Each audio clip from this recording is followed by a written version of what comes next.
A very good afternoon to everybody. Vijesh, are we getting starting the session? Dr. Hannah, we must start by 3:05. Okay, we are expecting some more guests to join us, but nevertheless, let us take this opportunity to invite our honorable guest, an honorable member of NDMA, Mr. Rajendra Singh Ji, who has joined us. We are also expecting our colleagues from NIDM and some other STMA colleagues who are who will be joining us in another 2 or 3 minutes. Requesting you to kindly be on standby. Thank you.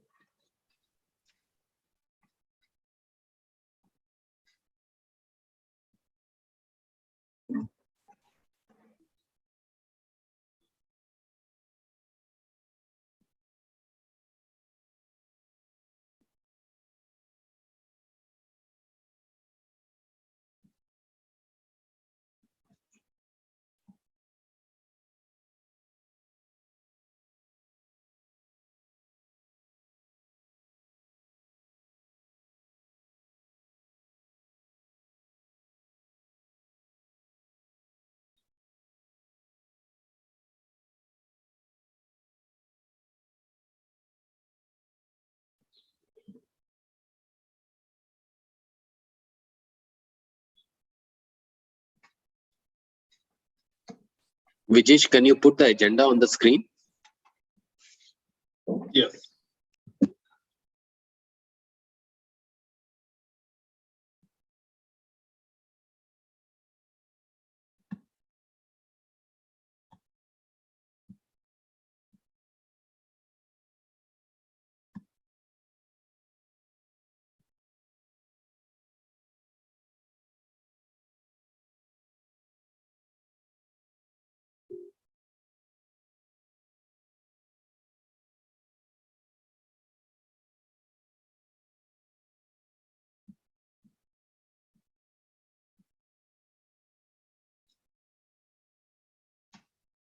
I hope this is visible for all.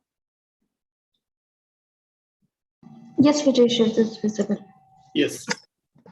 Can put it on the full screen mode. Yes.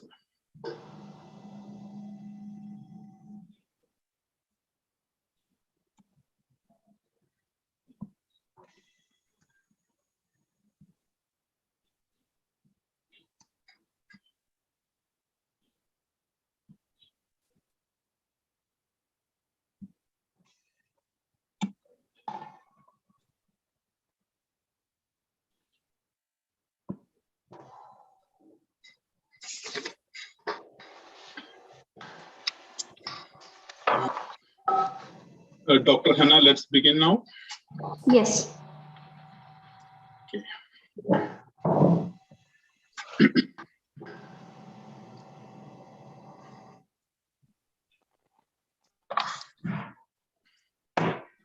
So a very good afternoon to all. Myself Vijesh, coordinator Sphere India, and we are all today here for the consultation on minimum standard for relief. And we have a panel of speakers of very eminent people today. And the session aims to discuss on the systems to ensure quality in relief operations at state and central level. And we also to discuss on the innovative new models in relief standards and to discuss the challenges related to state-specific relief codes. So, starting with the welcoming, it's given me great pleasure to extend a warm welcome on behalf of Sphere India. Firstly, I would like to introduce today's speakers and our panel to everyone. Today we have Mr. Rajendra Singh as our chief guest and keynote speaker. It is an honor for me to welcome Mr. Rajendra Singh sir on behalf of Sphere India. Mr. Rajendra Singh, prior to NDMA, he served as the Director General India for Coast Guard for over 40 years. And he also served as the chairman of the National Maritime Search and Rescue Board and the chairman of the National Oil Spill Disaster Contingency Plan. Thank you for taking out time for all of us from your busy schedule to share your thoughts with us. Once again, I welcome you, sir, for to the consultation. And we have with us Professor Anil Gupta from National Institute of Disaster Management. And Professor Gupta, he is Director of Mitigation and Crisis. He's a mitigation and crisis management expert and coordinator of Technical Advisory Committee of National Institute of Disaster Management. And I welcome you to the consultation. And today we have with us senior officials from various state disaster management authorities. I welcome Sri Joni Rukmi, Joint Chief Executive Officer, Nagaland State Disaster Management Authority. And I welcome Sri Piyush Rotela, Executive Director, Uttarakhand State Disaster Management Authority. Also, we have with us Sri P.N. Rai, sir, member, Bihar State Disaster Management Authority. I welcome you, sir. Sri John George, State Project Officer, Kerala State Disaster Management Authority. And we have with us Mr. Sharath Kumar Das. He is the State Project Officer from Tripura Disaster Management Authority. And also we have Mr. Wasim Shafi, a Senior Consultant, Jammu and Kashmir State Disaster Management Authority. Welcome each and everyone. And I also welcome Dr. Shibu K. Mani, who is the Associate Professor in Christ University, Bangalore, who would be moderating the panel discussion today. And I also welcome other eminent speakers. We have with us Sri Sarabjit Sahota, Emergency Specialist, UNICEF, and Srimati Abha Misra, she is Head of UNDP Office, Odisha.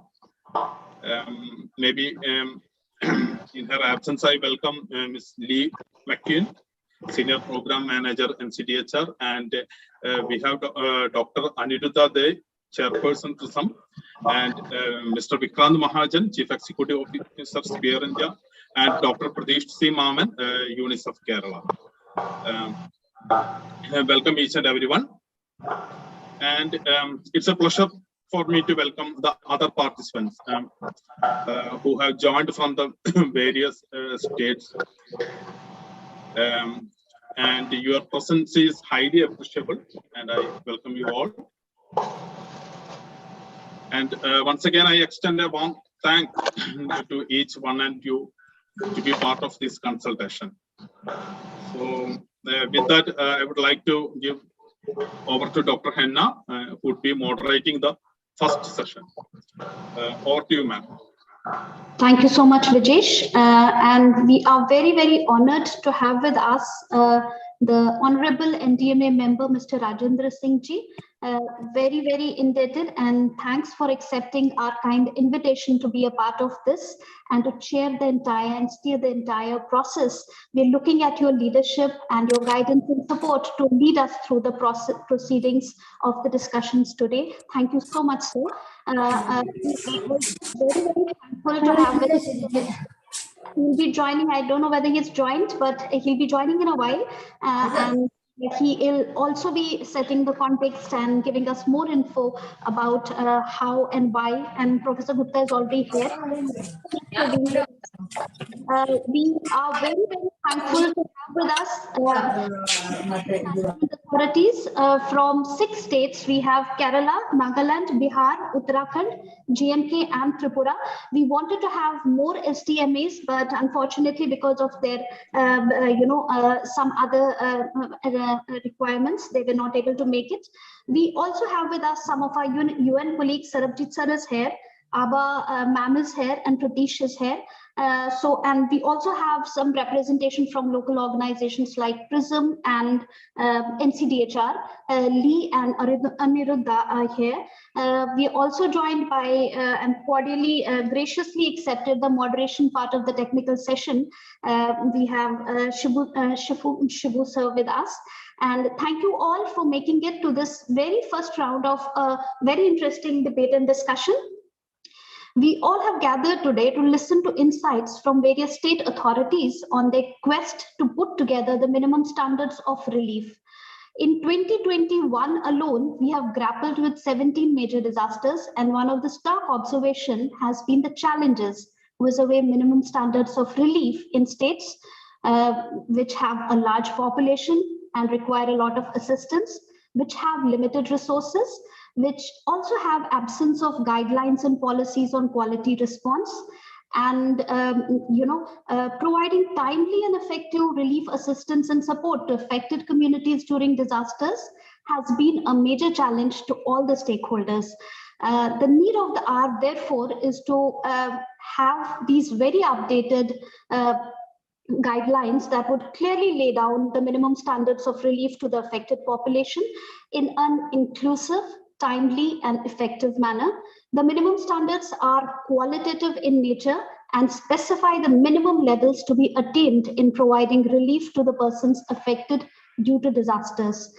So just to give you a background, that Article 21 of the Indian Constitution guarantees every person the right to life with dignity and personal liberty. It casts a positive obligation on the state to take all possible steps for prevention, preparedness, and mitigation of disasters. It's imperative that minimum standards of relief are defined and maintained to protect lives and dignity of affected people by maintaining equitable and impartial approach, identifying and meeting the specific needs of the vulnerable groups, and ensuring planning and implementation of the rehabilitation programs. So the Disaster Management Act 2005 recognizes this dimension and has mandated the National Disaster Management Authority under Section 12 of the Act to develop guidelines on the minimum standards to relief to be provided to persons affected by disasters in relief camps. Pursuant to the Section 12 of the DM Act 2005, NDMA formulated the guidelines for minimum standards of relief for victims of disaster, which keeping the guidelines issued by the NDMA in mind, various state authorities have started drafting, taking inputs from various government departments, and keeping also into reference the Handbook of Humanitarian Charter and Minimum Standards in Disaster Response published by the SPEAR project. So we have almost 11 states who have whose plans are reflected on the websites, but it is quite suggested that there are some changes and improvisations or modifications or updations that may be required in these plans. The objective of today's session is primarily to revisit systems to ensure quality in relief operations at state and national level. Also to enable creative interventions to put forward innovative new models, ones that Vijesh was talking about, in state relief codes, and also to address challenges related to developing state-specific relief codes. The outcomes and the take-homes and the key messages of at the end of today's proceedings would be to provide hand-holding support to SDMAs for developing state relief codes, to analyze the existing state relief codes and provide technical support for document revisions, and to also illustrate some best practice documents on relief operations at the state and the central level. So with this, we would invite our honorable guest and the member in DMA, Mr. Rajinder Singh Ji, to kindly share with us your wisdom, to kindly address the gathering here. And the floor is yours, sir. Over to you, sir.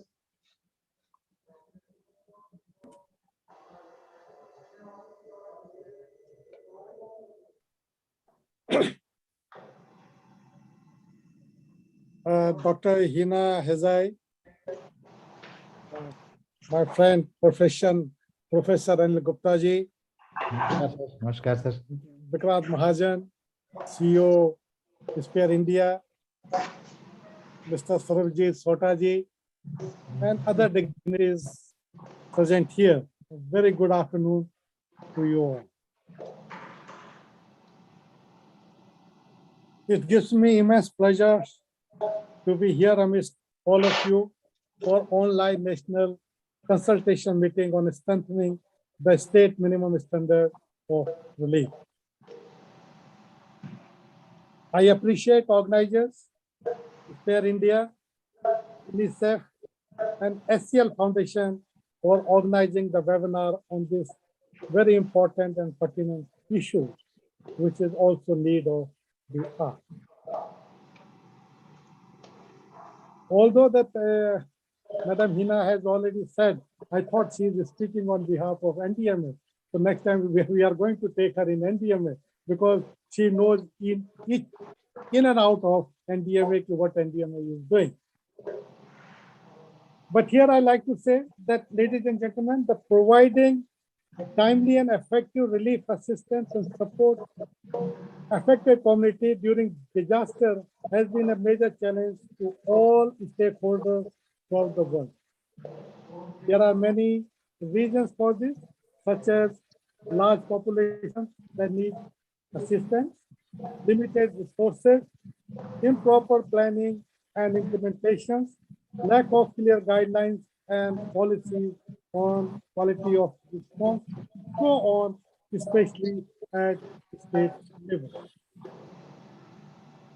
The guidelines at the state level should clearly lay down the minimum standard of relief to the affected population in an inclusive, timely, and effective manner.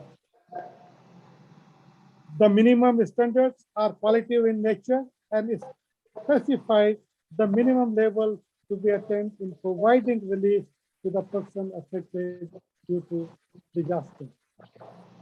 And Madam Hina has already said that Article 21 of Indian Constitution guarantees every person life, right to life and personal liberty. It casts a positive obligation on the state to take all possible steps for disaster prevention, preparedness, and mitigation. It is imperative that minimum standard of relief are defined and maintained to protect life and dignity of affected people by maintaining an equitable and impartial approach, identifying the meeting the specific needs of vulnerable groups and ensuring planning and implementation of rehabilitation programs. The Disaster Management Act 2005 recognized this dimension as mandated the NDMA under Section 12 of the Act to develop guidelines on minimum standards of relief to be provided to persons affected by disasters and relief steps. Further, the Section 19 of Disaster Management Act 2005 mandates state authorities to lay down detailed guidelines for providing standards of relief to persons affected by disasters in the state and their respective areas. The National Policy on Disaster Management, so-called MPDM 2009, the Chapter 8 also highlights the requirement of minimum standard of relief to address needs of communities affected by disaster. As per the Section 12 of DM Act 2005 and also the National Policy on Disaster Management 2009, the NDMA has formulated guidelines for minimum standards of relief for victims of disaster in February 2016. The national guidelines on relief specifically cover minimum standards in respect of shelter in relief camps, food, milk and dairy products, drinking water, and sanitation requirement, medical cover, and special care for widows, orphans, and old age people.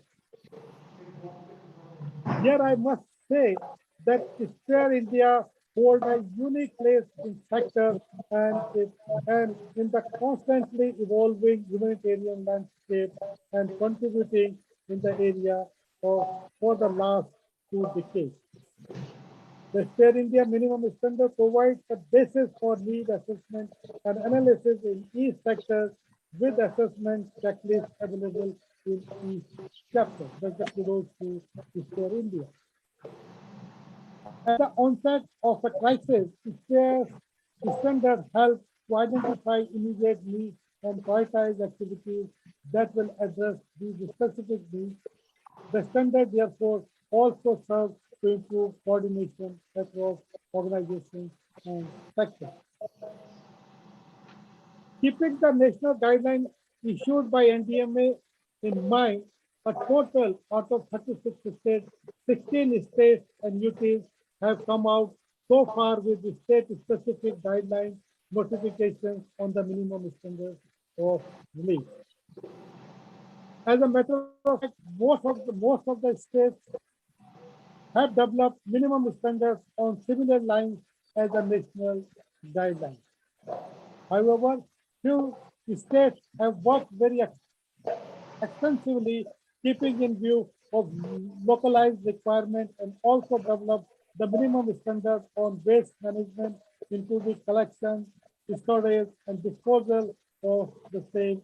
The state like Kerala has emerged as a leader in this area. A couple of states have prepared the minimum standard on relief in local language like Gujarat. And the state like Chhattisgarh has gone further to develop this program in Hindi version for minimum standard of relief. Remaining 20 states and UTs are also working on the same. Some of the states have prepared the draft guidelines, which are currently under review by NDMA.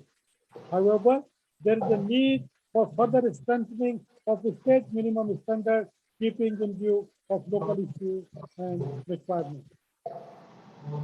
My recommendations to you, when diverse groups are involved in program design and delivery, humanitarian response are more comprehensive, inclusive, and can have more sustainable results with trust on minimum standards of relief. The inclusion of and participation of affected population is fundamental to life with dignity.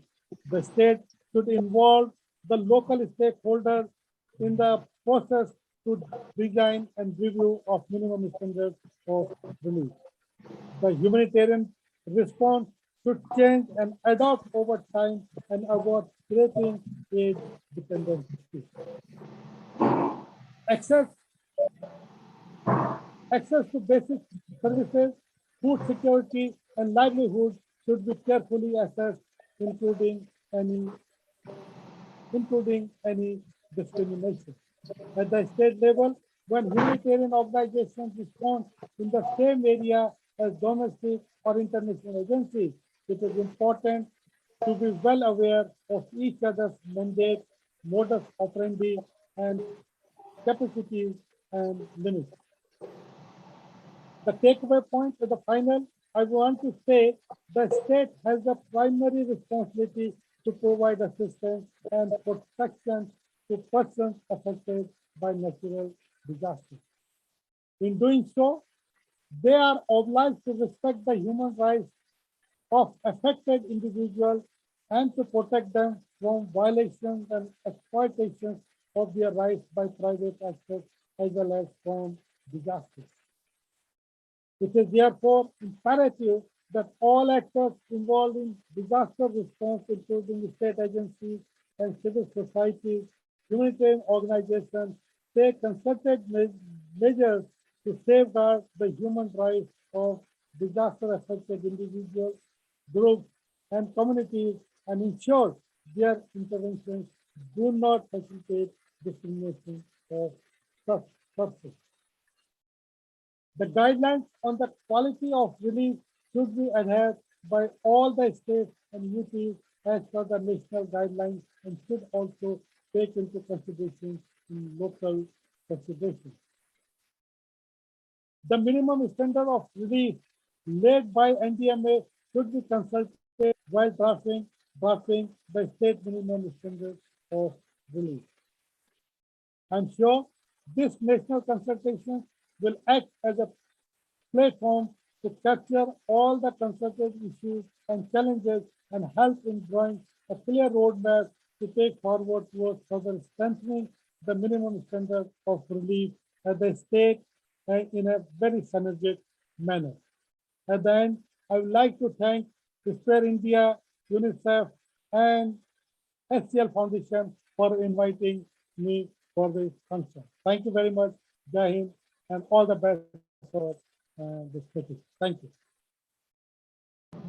Thank you so much, sir. Appreciate your kind words, and thanks for setting the context of the consultation and for giving a very comprehensive background of the entire, starting from the DM Act to the different sections.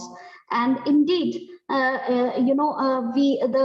onus lies on the states, and they have the primary responsibility to protect and the states and develop these minimum and improvise and modify them. And there is a need. Thanks for acknowledging the need for further strengthening of the minimum standards. And of course, there's immense scope of improvement and improvisations that can be brought in. Thank you so much, sir, for your very kind words and encouragement to Spare India also, and acknowledging the role of Spare India as a lead organizations to put everybody together and to work across along a collective, work schedule. So I would like to invite now Professor Gupta, who to share his perspective on relief codes and other disaster management plans. Over to you, Professor Gupta.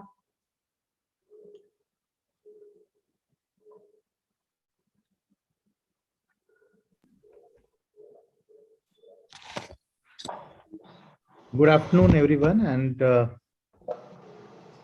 afternoon, Rajan Singh sir, and all expert colleagues, Sarabjit bhai, and all key experts. I see many learned people from states also have joined. I see Dr. Piyush ji, and from Jammu Kashmir State Disaster Management Authority. So my compliments to Sphere India for taking up this effort very, very regularly. And first time I witnessed the minimum standard as relief, I think it was 2008 or 9. And regularly those have been reviewed and updated based on the lessons globally also, and then lessons within the country. And more to this, the Sphere India have been sharing the experience both ways. So receiving the feedback very, very effectively from the state level and local level implementers. That is very important. And as I was listening to Sri Rajan Singh ji, and in his remarks, he stressed that how do we strengthen more forward and backward linkages so that we can mainstream.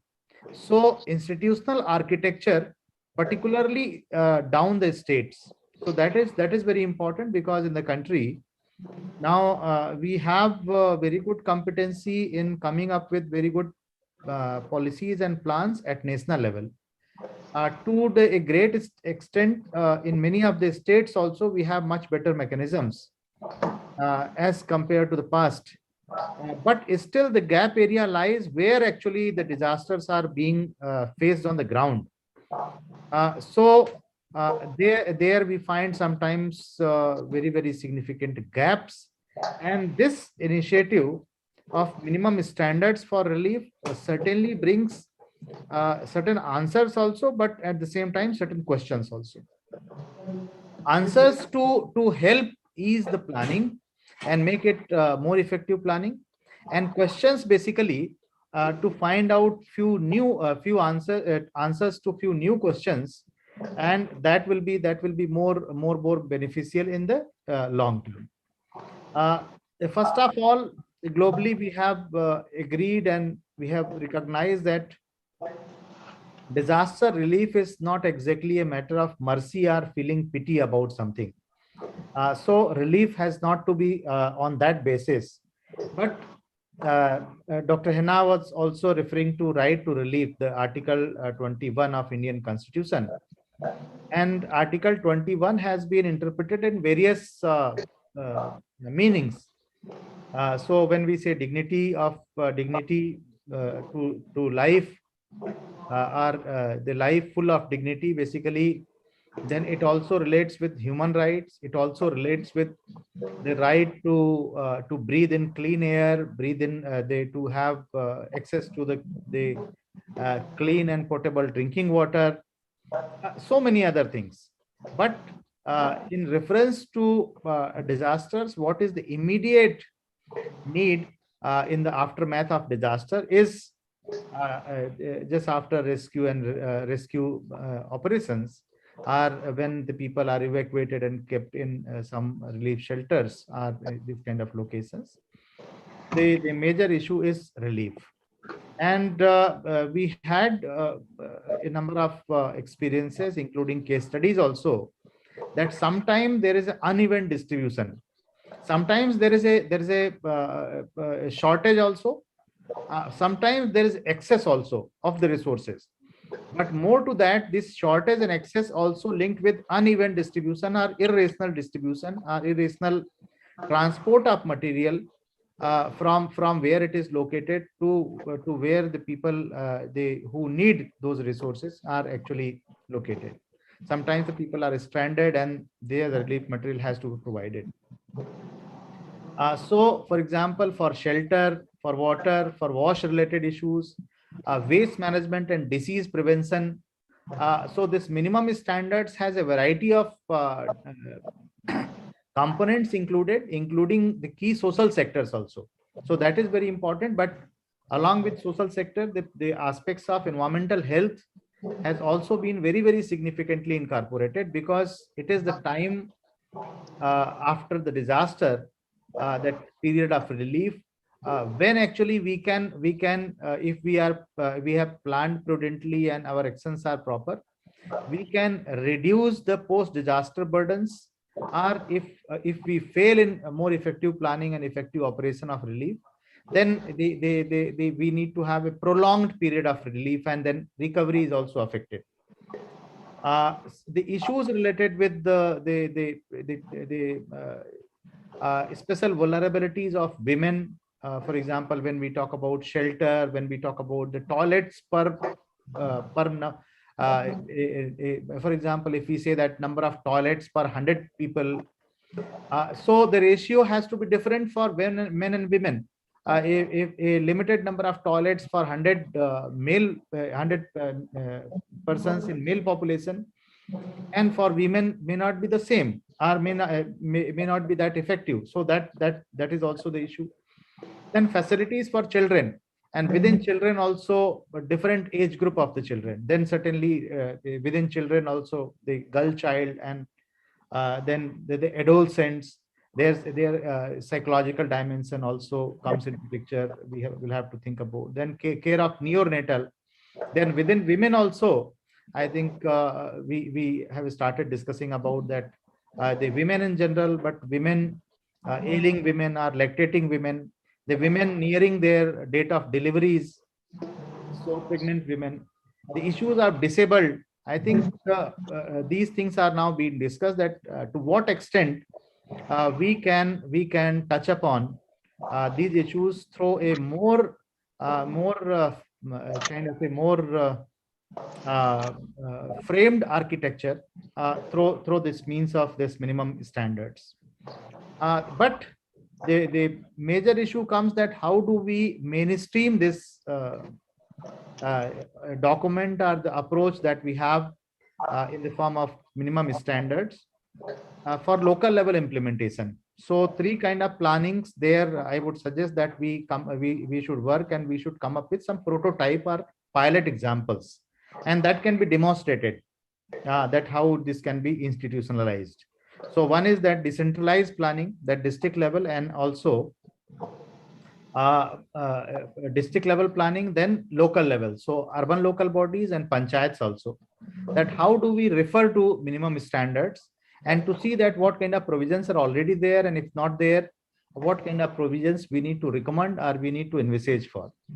Then certainly sectoral planning, because the components that have been incorporated in the minimum standards also relate with a specific some aspect may relate to a specific line department or a specific sector dealt by a number of line departments together.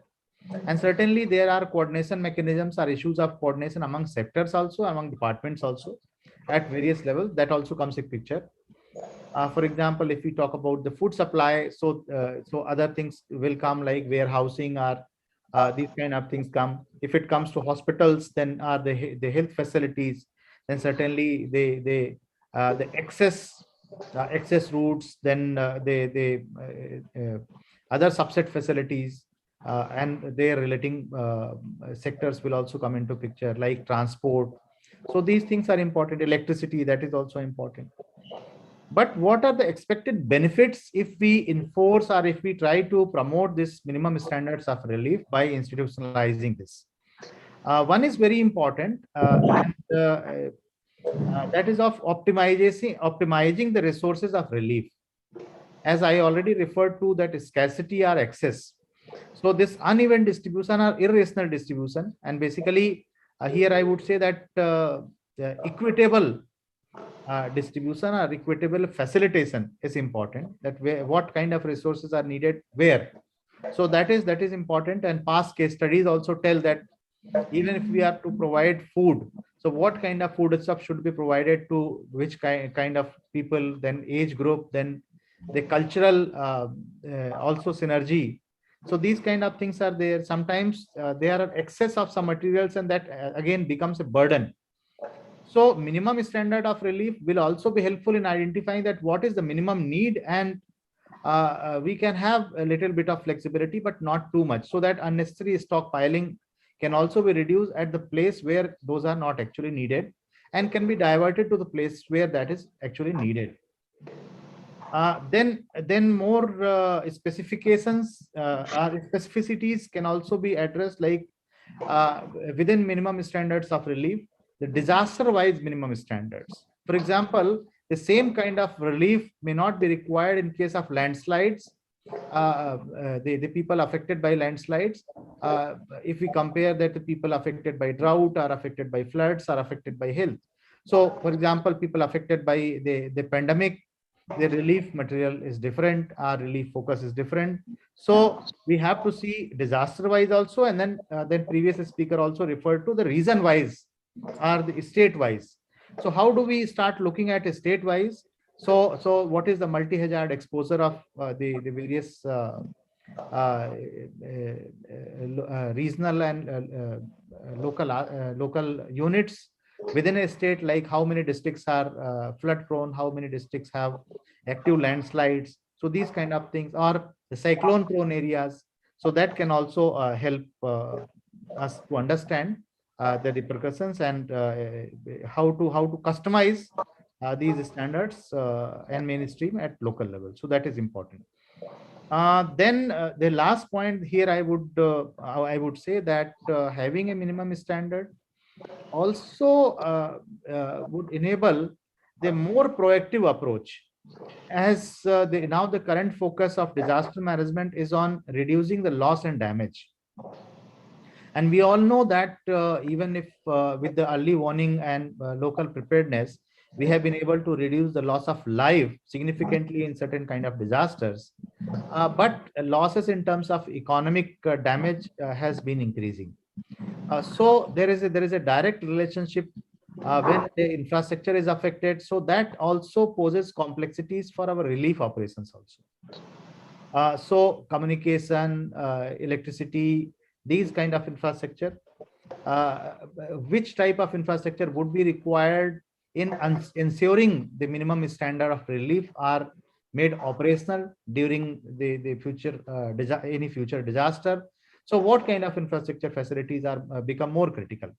So I think that is also important, and two-way relationship, that not exerting too much pressure. How can we have local alternatives available, local resources, local capacities. So I think this will also help enable our improving our the disaster management plans also. So these are certain points I thought that I should share, and there are a set of learned experts here who would be talking more about these. And I see some of the experts are very much deeply involved into managing relief operations and also promoting local level capacities for disaster relief. So listening to them would be a real advantage to all, including me also.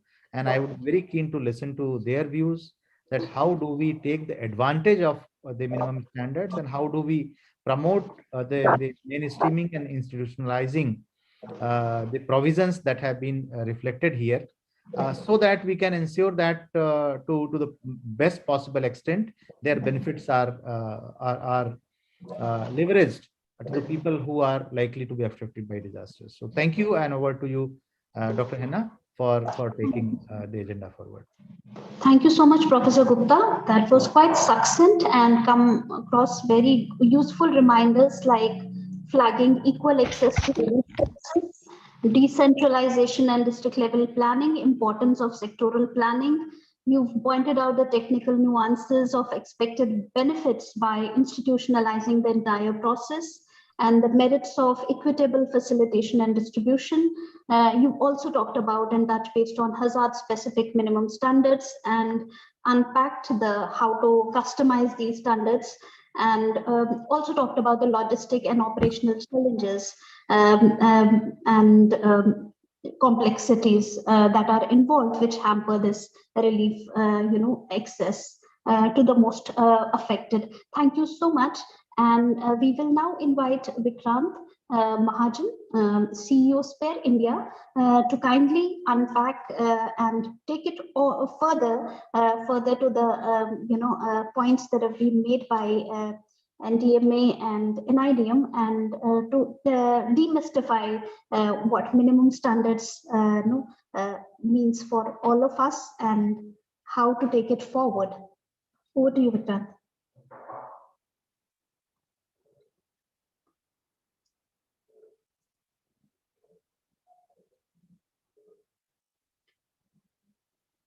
Vikrant, are you there? Ma'am, I believe he has lost his connection. Okay. Yes, no. So, Sarabjit sir, would you like to come over and enlighten us about the disaster and humanitarian relief and share your perspective? By the time Vikrant also joins in. Thank you, Hina, and happy to be amongst the August gathering. I see Rajendra Singh ji, Anil, Piyush, and everyone. Thanks, Hina, for including me. Way back in August '99, I was in countryside in UK attending a radar training, and that was first time I heard about humanitarian standards, sphere minimum humanitarian standards. And I had just migrated from the commercial sector to the humanitarian sector, and it was like something very, very novel, and something which excited me at that point in time. It's more than 20 years ago. And we are discussing standards again. Happy to see that. So now I think Anilji also pointed there that we need to start thinking about putting standards into practice. And if you allow me, today I'll list few ideas where we can put standards into practice.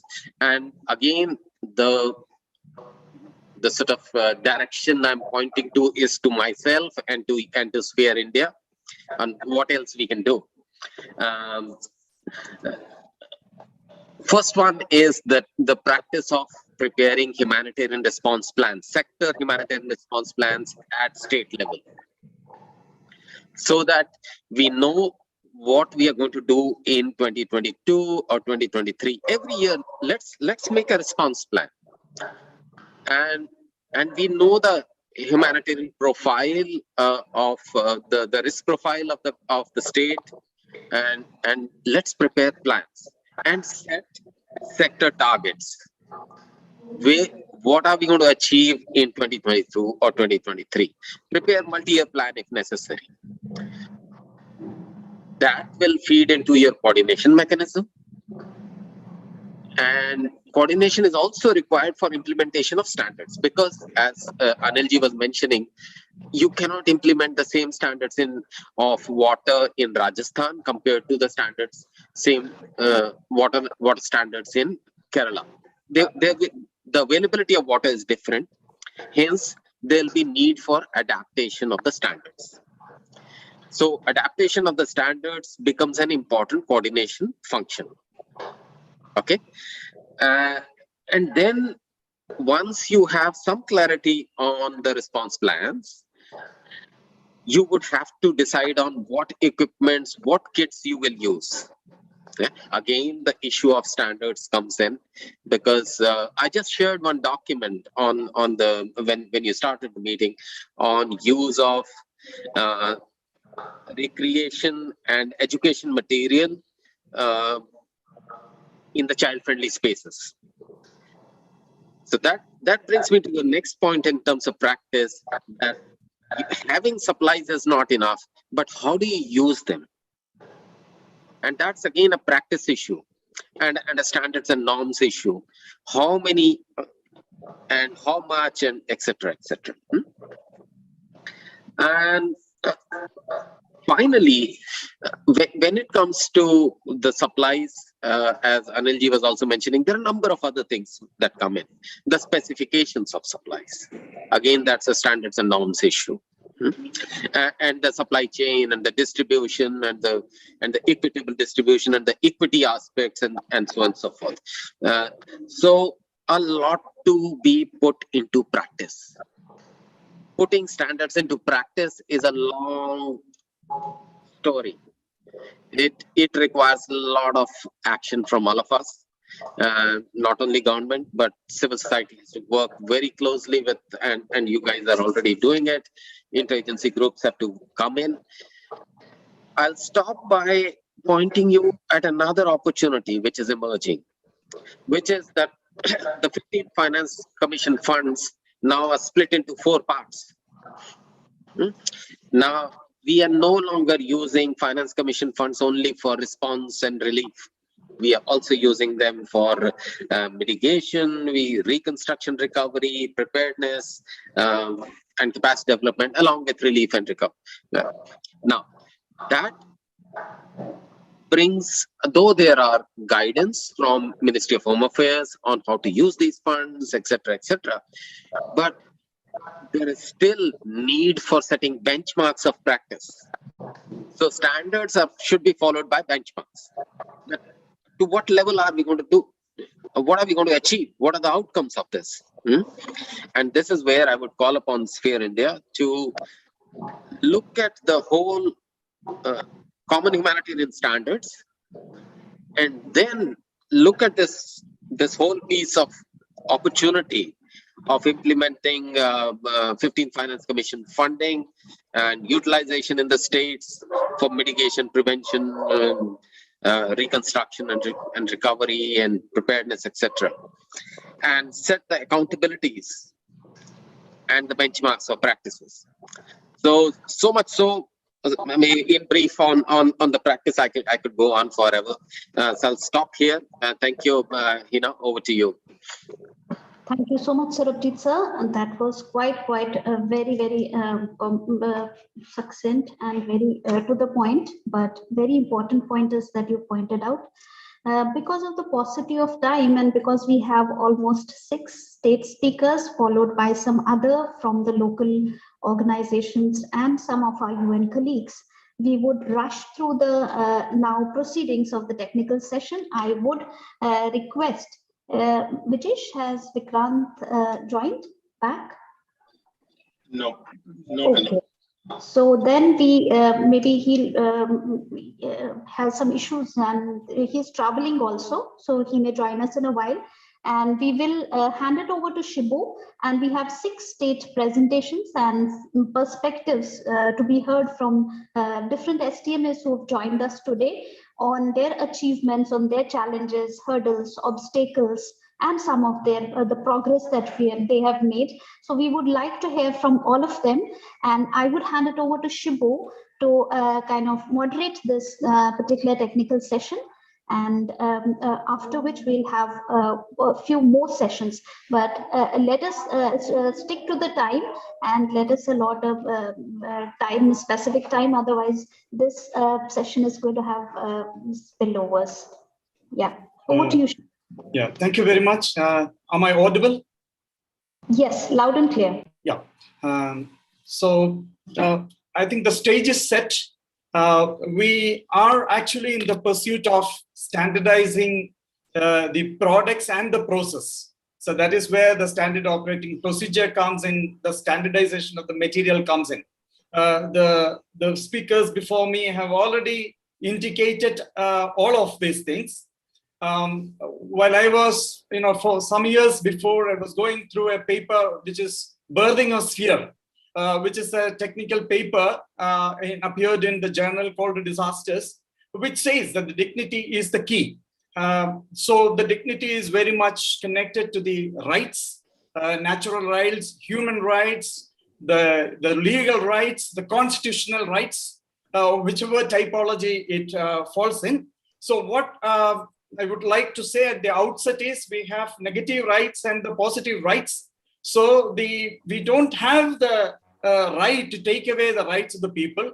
On the other hand, society is at large, or the state at large is responsible to give also. So that is the way the positive rights comes in.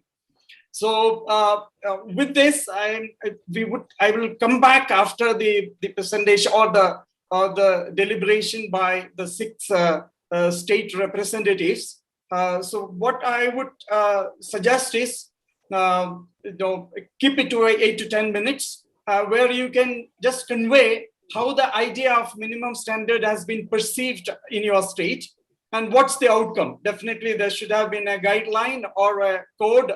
For example, Odisha, they call it code, and somewhere else it's called as minimum standards. So you can say that what was the outcome and could you execute it at any time? Because, for example, Kerala, it was in 2020. So whether you could execute it at some part, and of course the challenges, and if you don't mind, if you have already thought of that path forward. So this is the points which we would like to hear.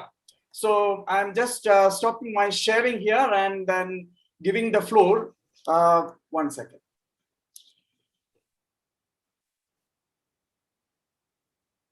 Yeah. So now let me, there are, as my predecessors, the speaker before me have already said of number of things. Vince Rajendra Singh Ji sir said it is a pertinent issue, of course, without challenges, but we need to strengthen as well. So also he said that other speakers also said that we are keen to hear from the people, from the representatives from the state. They are the key. So now I call upon Mr. Johnny Rungamai, Joint Chief Executive Officer of Nagaland, to speak of their view of relief and the court outcome and the challenges and the path forward. Over to you, sir.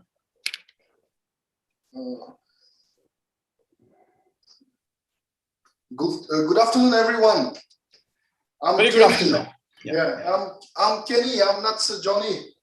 Our chief joint CEO, he is not here, unfortunately. So but I'll be presenting on behalf of him. And so, greetings from Nagaland Disaster Management Authority.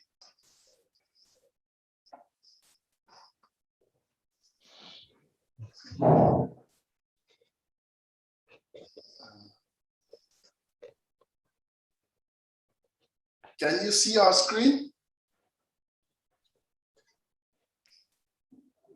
Hello? Not yet. Not yet.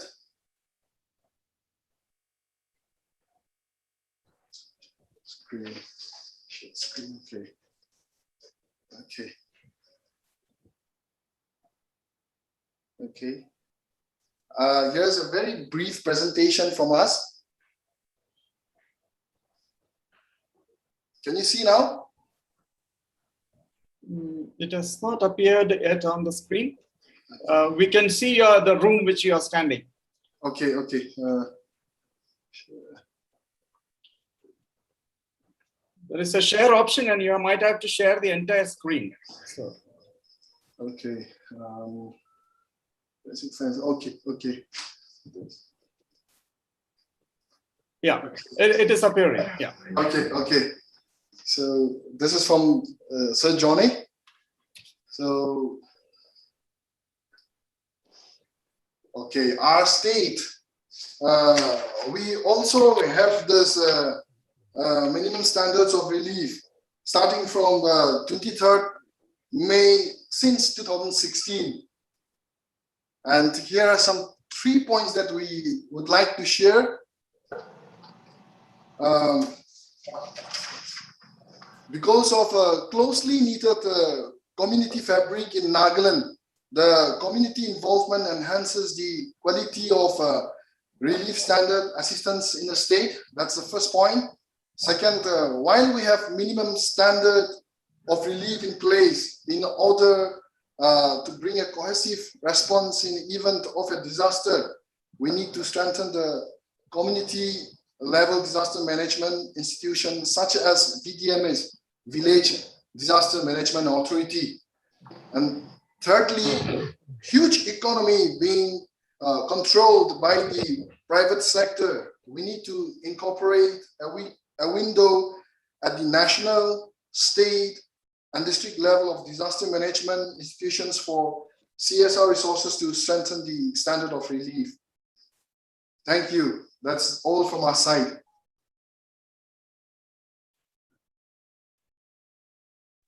Yo, thank you very much. It's very fast and very quick. Yes. Thank you Just for sharing this. It's more of. And before going into the next representative, let me tell you that we have 87 people on board. Of course, the Sphere India might have a couple of people, but if you have any view, because this is a consultative process, see, there could be many questions and there may not be many answers at the moment.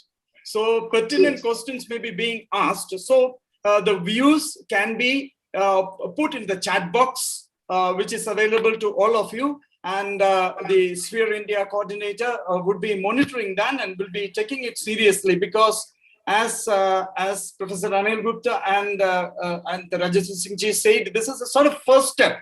So it's a strengthening one. Of course, as the previous speaker said, 1999, there was a movement. I remember in 2010-12, there was a movement. And then 2022, again, we are trying to have another platform. I hope we will be taking it ahead. So the audience, please put your views, suggestions on the chat box. So on this note, let me call up on the next person. That would be Mr. P.N. Roy, member Bihar SDMA. Over to you, sir. Sir, so can you just, stop sharing so that.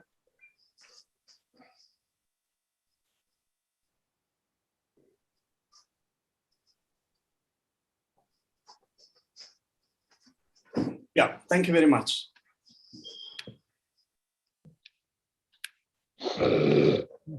Sir, P.N. Roy, sir, are you there? Sir, PN Raisa has not yet joined. Maybe we can go to the next speaker. Okay.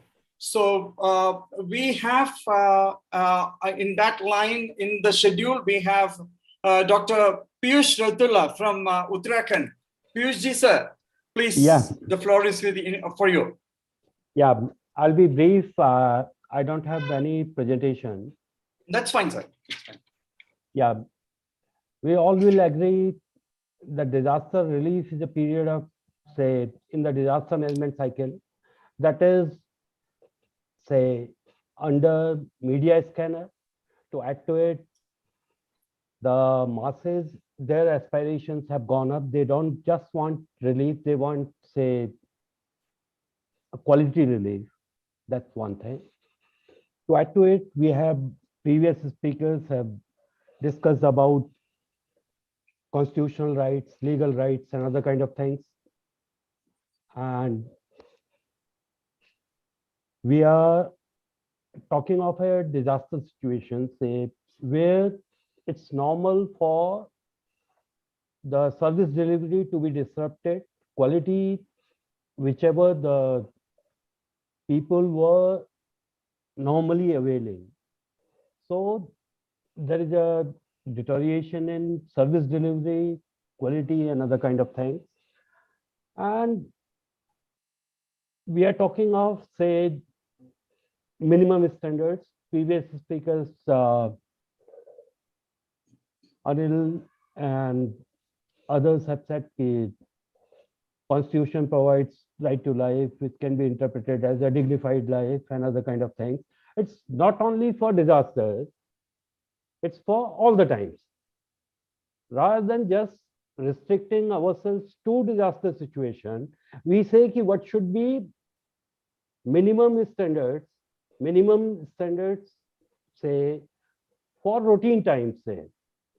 If we are in a position to, say, somehow advocate, put forth ideas, say, ki these are the minimum standards, nutritional standards, water quality standards, service delivery, health, sanitation, and others during normal times, then we can say ki there will be a little fluctuation during disaster times, but the same would be somewhere comparable to the normal times. That's one thing. Other thing, I've been working mostly with the government. Whenever it comes to relief is guided by standards of SDRF norms and other kind of things. If we somehow are in a position to incorporate these minimum standards into SDRF guidelines, then it will be institutionalized. Otherwise, every state would be having something of its own. There might be some leverage for the state to, depending on the local ground realities and others, but it should largely be guided by SDRF norms. There, we should have certain benchmarks set. Whenever you are setting up a relief camp, these are the things that you have to take care of in whichever manner. That would be my suggestion, that that will help institutionalize the process and make government or the state more, say, accountable, responsible, and media, others, independent partners, they can scrutinize the services being provided on the aftermath of disasters against those benchmarks. Otherwise, we don't have a benchmark. It just says you have to set up a relief camp. It can just go for 30 days, 60 days, depending upon the SEC recommendations. You can provide XYZ. Rather than that, we have something concrete out there, so that will help. That's all I have at present. I'll chip in if I have something more to say. Over to you, Sibo. Thank you, sir. Thank you. Thank you very much. I think as time permits, I think we'll take up something if it's Sure, required, sir. Thank you very much. Thank you. Now let us listen to Mr. Joe John George, State Project Officer representing Kerala SDMA. Over to Joe John. Thank you, Dr. Shibu. Hope I'm audible. Honorable Yes.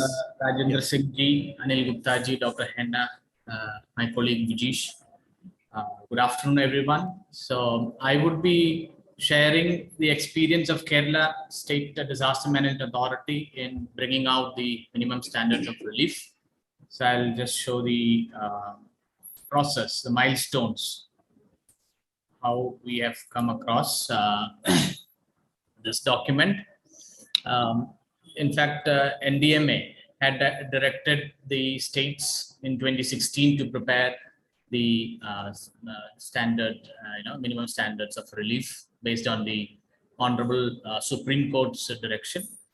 And as mentioned earlier, the Section 19 of the Disaster Management Act specifically mentions that the respective states have to come out with the minimum standards, and hence 2017 we drafted a document as a first draft, and the document was put on the public domain on our website, and also inviting the comments on the document on the newspapers also.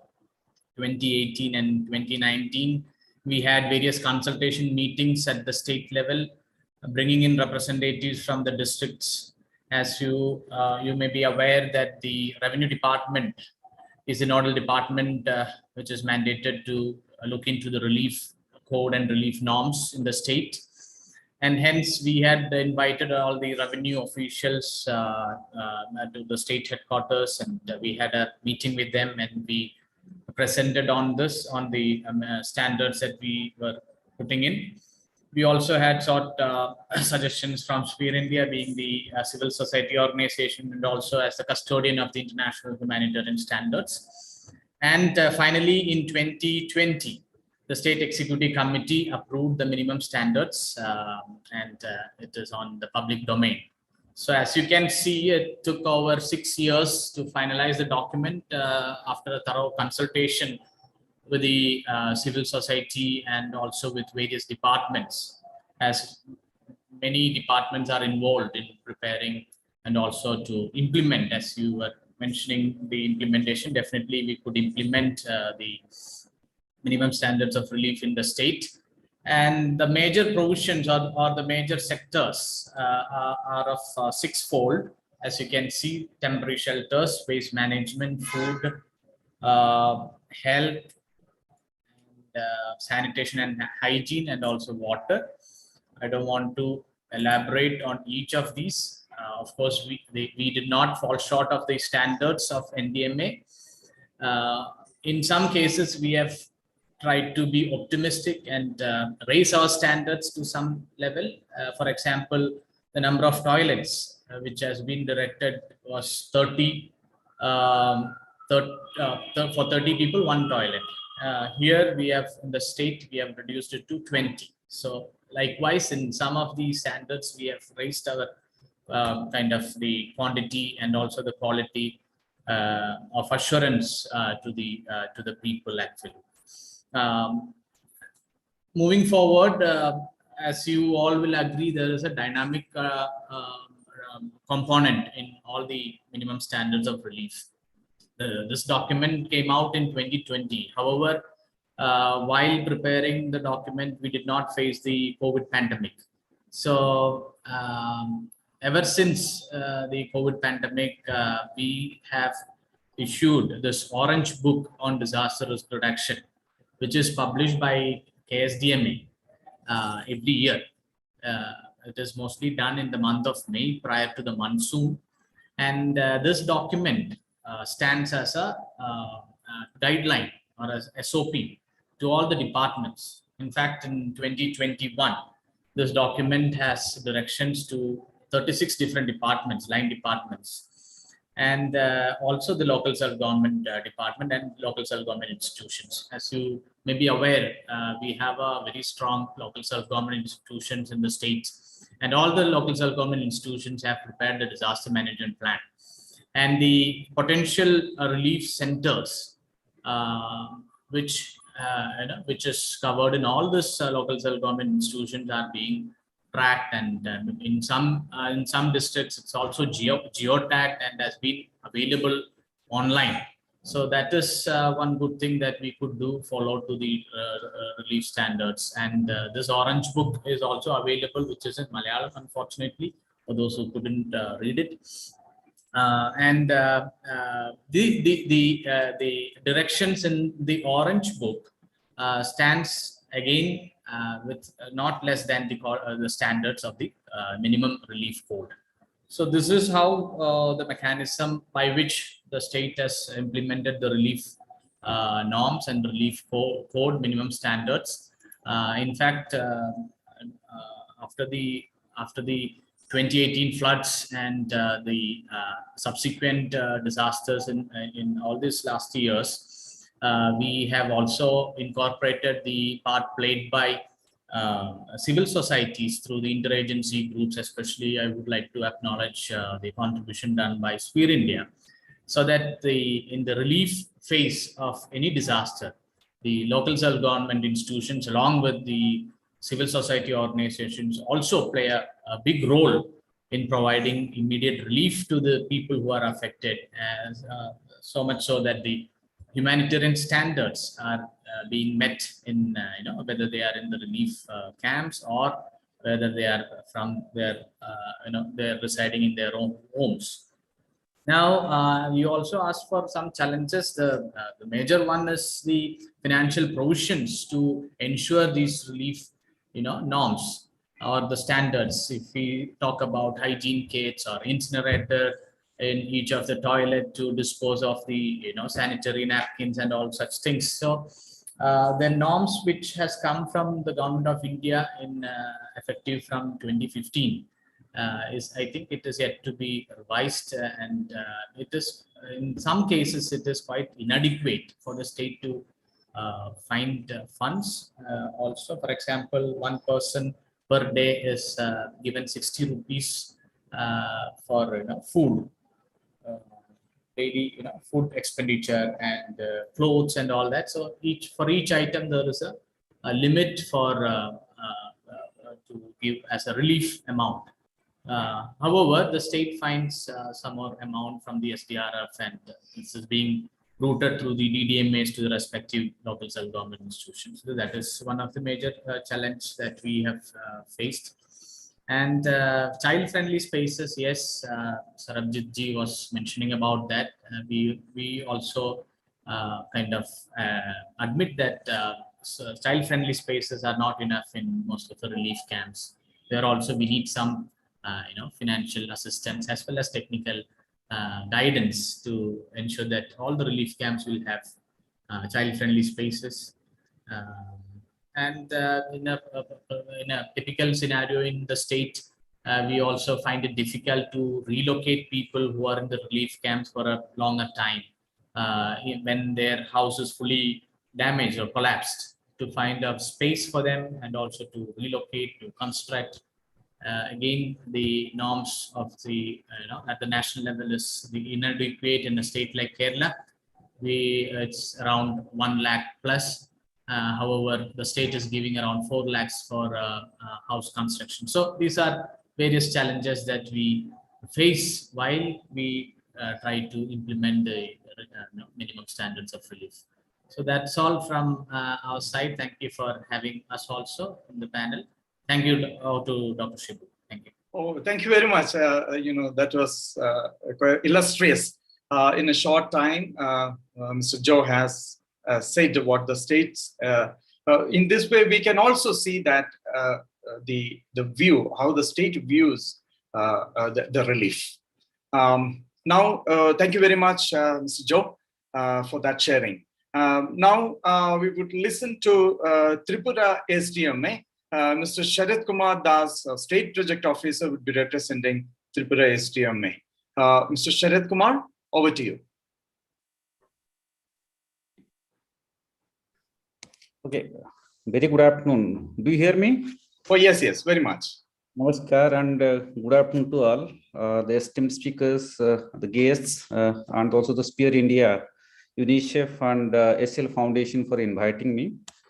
I don't have the PowerPoint presentation, but I'll just share our views of what told us to reflect. Then how this minimum standard of relief, thought by the government, and what are the challenges and the benefits that we have received. Frankly speaking, government of Tripura has already the Tripura relief manual long time back. It's 4 decades back, 1982. I can show you the old booklet. Can you see this? Oh yes, we can see that. Yes. Old relief manual and multi 100 pages, and it's very detailed. The relief manual. What I wanted to say that during 2016. When NDMA suggested advised the state governments to take up the minimum standard of relief, and what we did, we had several consultations with different stakeholders and district disaster management authorities and 9 departments, and most of them, they had the the view that we should also incorporate our old relief manual contents to reinforce the new ideas and new suggestions given by the government of India. So we did, and in 2016, we taken out our minimum standard of relief guidelines for the state and district administrations. But what I wanted to reflect that, in Tripura state, we have different, see, the minimum standard of relief basically says, for the immediate relief that can be ensured to the victims and the disaster affected people. But in Tripura, we have different assistance provisions by different the departments. For example, the agriculture, forests, labor department, transport, home department. They have also some kind of the assistance to be given to the victims relating to their departmental issues. So the question comes how that also can be incorporated in one document, so that the government will follow the document for that. That also one of the challenges that we faced. And next is that now you see the disaster risk transfer instrument, like in the insurance instruments that also have come up. That also has the value towards the specific issues, the immediate relief also that can be thought by the state government, also government of India. Now, the 15th Finance Commission recommendation has given the 20% the allocation for the mitigation aspects. So that also the state government of Tripura is also trying how that also can be thought for the relief issues to be taken up. And in our minimum standard of relief guidelines, what we taken out from the old relief manual is that there are the activities like identification of this relief camps. Basically, in Tripura, we have the school buildings in the rural and also the urban areas identified as the safe shelters. But what Professor Gupta said, actually for the different hazards, we have to have the different recommendations for the minimum standard of reliefs. That also we thought of.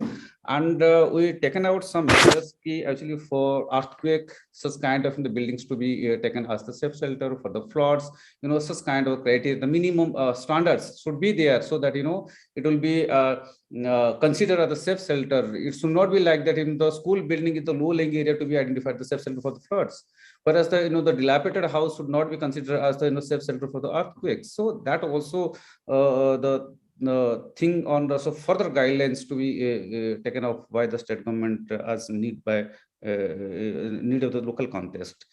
Next is that so moto activities by the local authorities. For example, what happens in water department during the flood time. No need to say that is also disaster management plan. We have different standard operating procedure, but there should be so moto action by the officials to take the reading of the water levels, to provide the warnings, so that that kind of the actions will be beneficial for the communities. Next is that what we have taken from the old relief manual is that to identify a sector officer for each relief camps. Because what happens when there is a disaster, when the warning given and also in flood time, we used to evacuate the people and put in the relief shelters. But how many of them have come and how many they have gone on to ensure the food quality and also the sanitation, other things, that should have to have the one identified person to have the power to take into consideration that minimum standard has been ensured.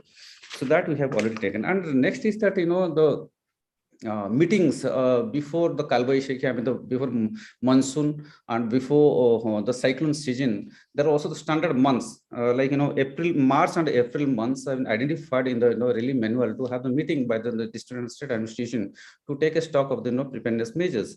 So that also we have taken and we provide the such kind of instruction advisory to the district disaster management authority. And relief manual, in the minimum standard of relief, what suggested by NDMA, they have given the minimum covered area of 3.5 square meter per person in the relief center is required. But frankly speaking, when it was consulted in the state, we found that in the in rural area maybe it's okay, but in the urban areas, it's very difficult to find out in the safe shelter to have 3.5 square meter to have the minimum standards. So we given the entire responsibility to the local administration to assess the situation and to provide at least the minimum the comfortable spaces for the shelter, adequate covered space for the shelter persons.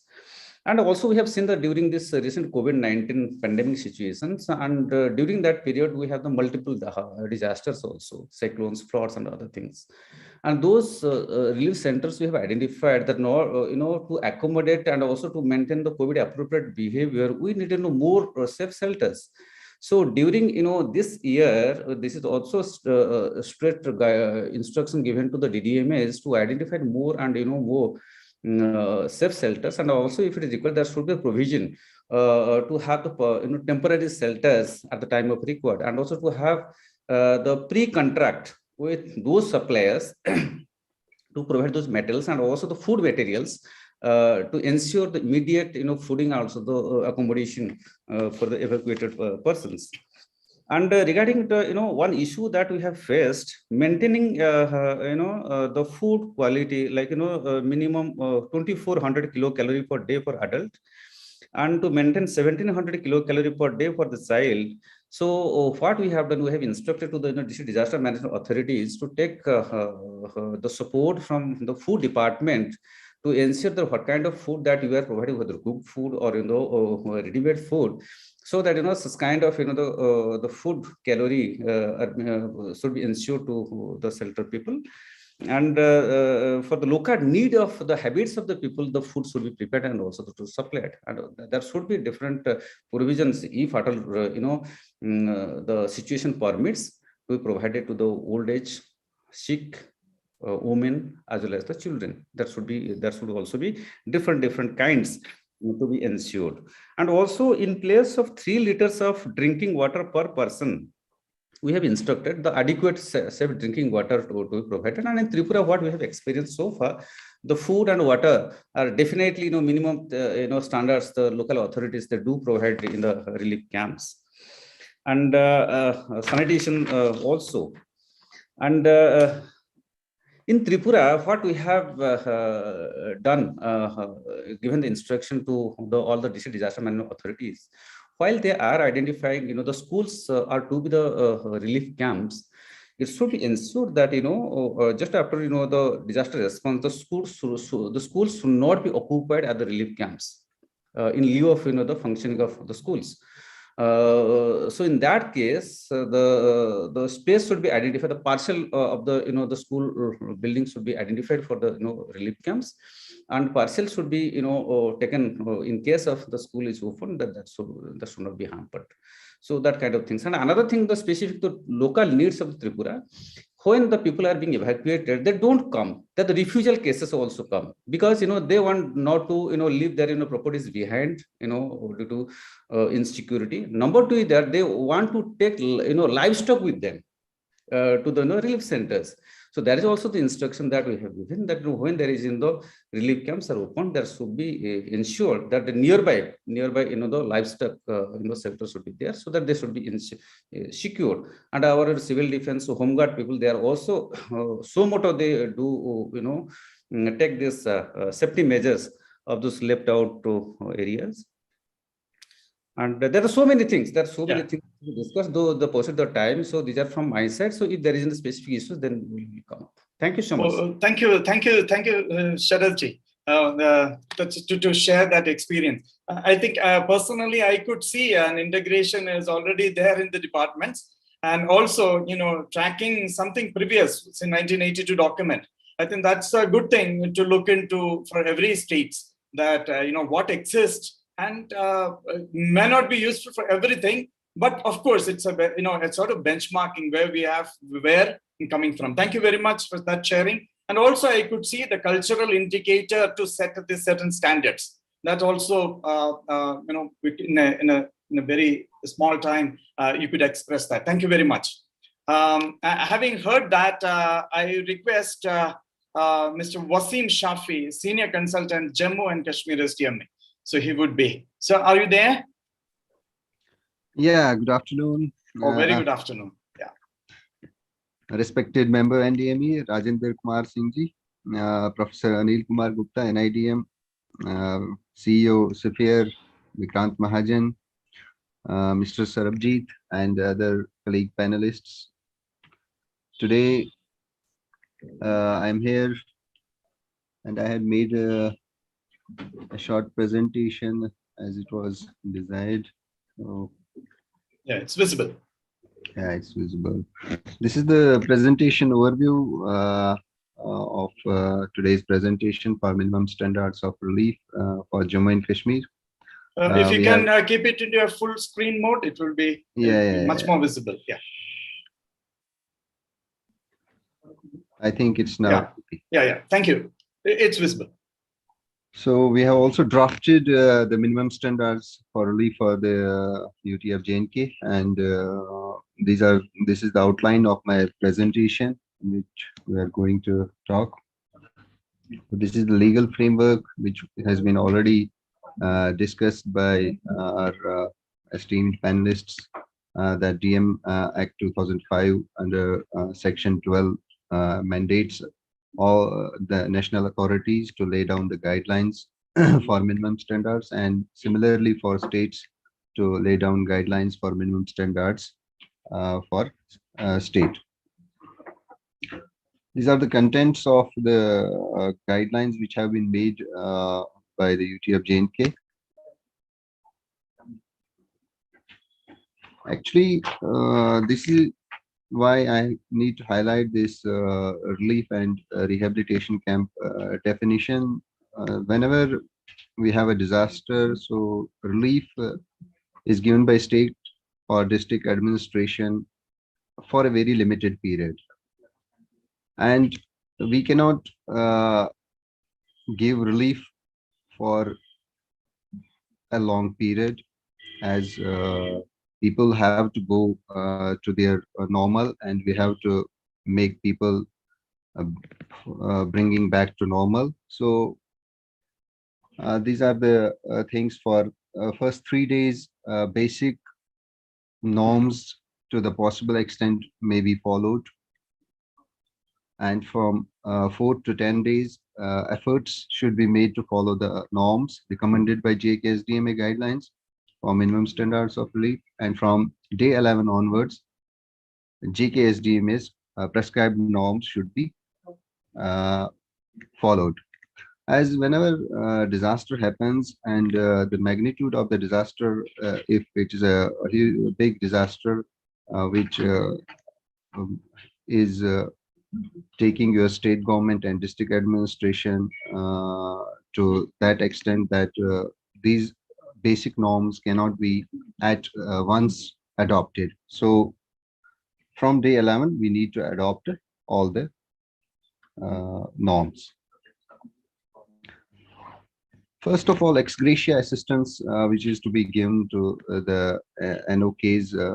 The UT administration is giving the minimum standards of relief to the NOKs as per the prescribed format, as per the prescribed norms of the Ministry of Home Affairs.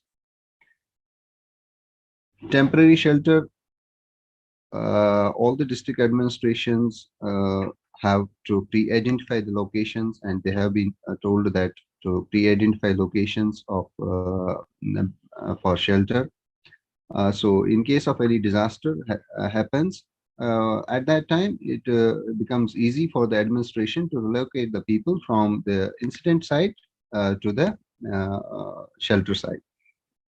And MOUs with manufacturers or suppliers needs to be done before a disaster, because this is a pre-disaster exercise which we think that it should be done in such a manner that whenever disaster affects a state or a district, so at that time the state and district administration should be in a position to give the relief to the sufferers. Minimum standards of relief for, regarding food. So milk and other dairy products shall be provided to children and lactating mothers. Ensure hygiene at the community and camp kitchens, because at camp kitchens we need to keep hygienic food, because we should not go from one disaster to another disasters. As ensure men and women also are supplied food with minimum calories of 2400 calories per day, and in respect to children 1700 calories per day. Water, sufficient quantity of water, minimum of 3 liters per person per day should be given, and location of the source of water shall be preferably within the premises of the relief or shelter camps, or not far away from the camps. Health, mobile medical teams shall be visiting the relief camps, and if the relief camps are extended over a long time, then necessary arrangements to be done for the psychosocial treatment also. Helpline numbers should be displayed at the relief or shelter. Educative publicized. Pregnant women should be given necessary arrangements, and advanced tie-ups with private hospitals. If the nature of the disasters is beyond the capacity and it's a huge disaster, then private hospitals' capacities should also be utilized. In order to manage mass casualty, advanced contingency plan for management of the multiple casualties to be developed. Minimum standards for sanitation and hygiene. Number of toilets, to educate number of toilets to be arranged, built, separate toilets both for men and women to be made available, at least 15 liters of water for persons, and toilets should not be 50 meters away from the relief camps, and other things which we need to keep in mind while preparing for a relief camp. Minimum standards for widows and orphans. So to maintain a separate register for of details of women and who have been widowed and children who are orphaned. Certificates should be given by district administration within 15 days.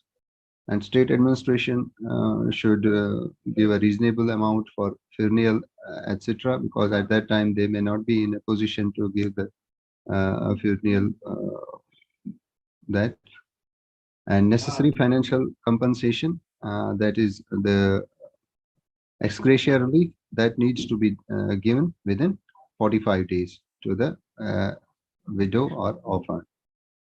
In respect of orphan, if he's not attained the age of maturity, he's immature, then his government shall be duly deposit in a PSU bank in joint account, wherein deputy commissioners SDM shall be the first account holder.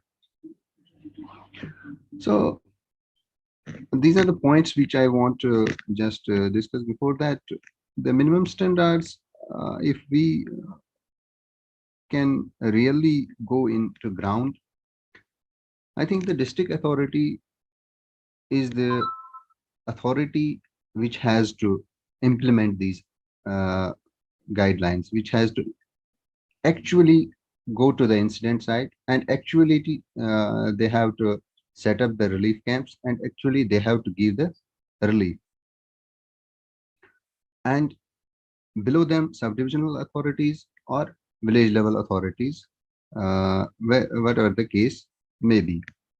So before finalizing these guidelines, we should take up multi-stakeholder consultation, as the guidelines are having standards for food, for which we have different departments, that is food and civil supply departments, and other departments. For water, we have Jal Shakti department. For health, we have health and medical education departments. For sanitation and hygiene, we have urban local bodies, panchayats, and etc. For widows, we have social welfare departments and NGOs, which take a active part in this. So we have to coordinate between various departments, then come and have to finalize these standards and accordingly act to the standards which have been laid down by the states or by the authorities, or district authorities, to immediately give the relief to the disaster affected people.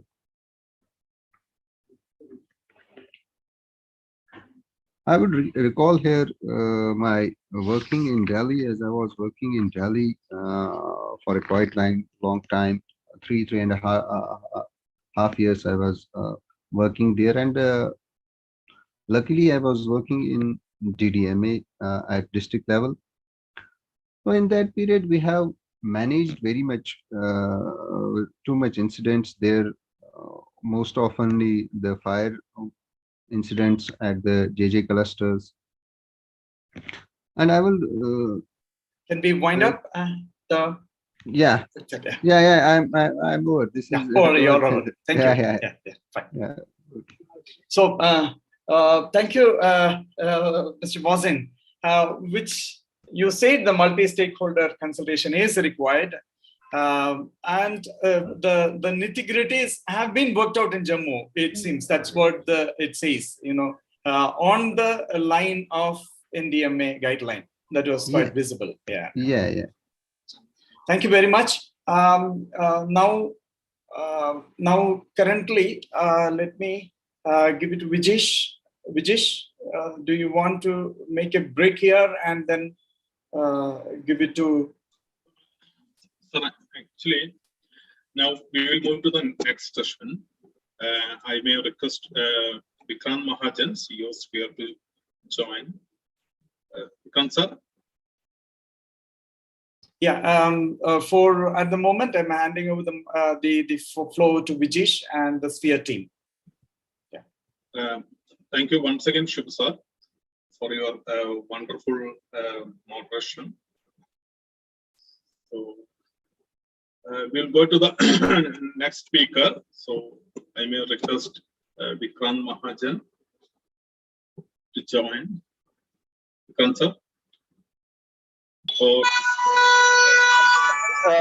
Vijesh, can you give me 5 more minutes? Sure, sir. Something else. Maybe somebody else can start. I'll join in 5 minutes. Okay. Sure. So, what I will do is I will give you a quick presentation so that we can, in case we don't get time. So what I will do is whether the other presenter has come from Bihar. No, not yet. Not yet. Okay. So what I will do, audience. I just wanted to look into hope you can see the screen very quickly in 5 minutes time. By the time Vikrant Mahajan joins, I would wind up from my side for the moment. So this is what we wanted to look into it. The history, if you look into it, in 2010, actually I pitched into a subject called humanitarian logistics. When I joined in Tata Institute of Social Sciences, there was a subject called humanitarian supply chain. That time Sphere and we have actually joined together for a number of programs. I attended a number of programs. Now, then onwards, I had looked into it, and one of my students have come out with what you are seeing in the screen, the guiding fundamentals of response characteristics. This actually UN OCHA at that point of time has circulated a questionnaire to the practitioners. So they asked which of the three you would select from here, because these are the 15 or 16 characteristics, response characteristics. You know, all the things you cannot satisfy. There is a trade-off between, for example, if you want to go for all the people rich, quality might have to be compromised to some extent. But then, see, this is by UN OCHA. Then you can see that I have also, my student also that time mixed the one concept by Hugh Lee, who is actually was writing in Harvard Business Review. And together with IFRC, they were made a good movement. There is a management institute in Germany called INSEAD. They all came together and actually published a book, Humanitarian Logistics by Wassenhub. So in that, all this culmination we could see. We could see NGO, we could see the government, and we could see the academicians coming together.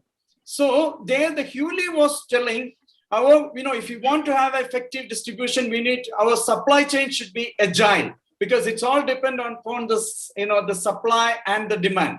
So agile means you should be fast enough to respond to things. So then, alignment is the key, where, different bodies has to come together. I think one of the innovation, or I should say, I don't know whether I could say innovation, but one of the good practice which I heard is in Delhi, they have formulated one cell each in each district, NGO cell. I think that is probably a good thing. Otherwise, coming government, military, everybody together with NGO is very, very complicated.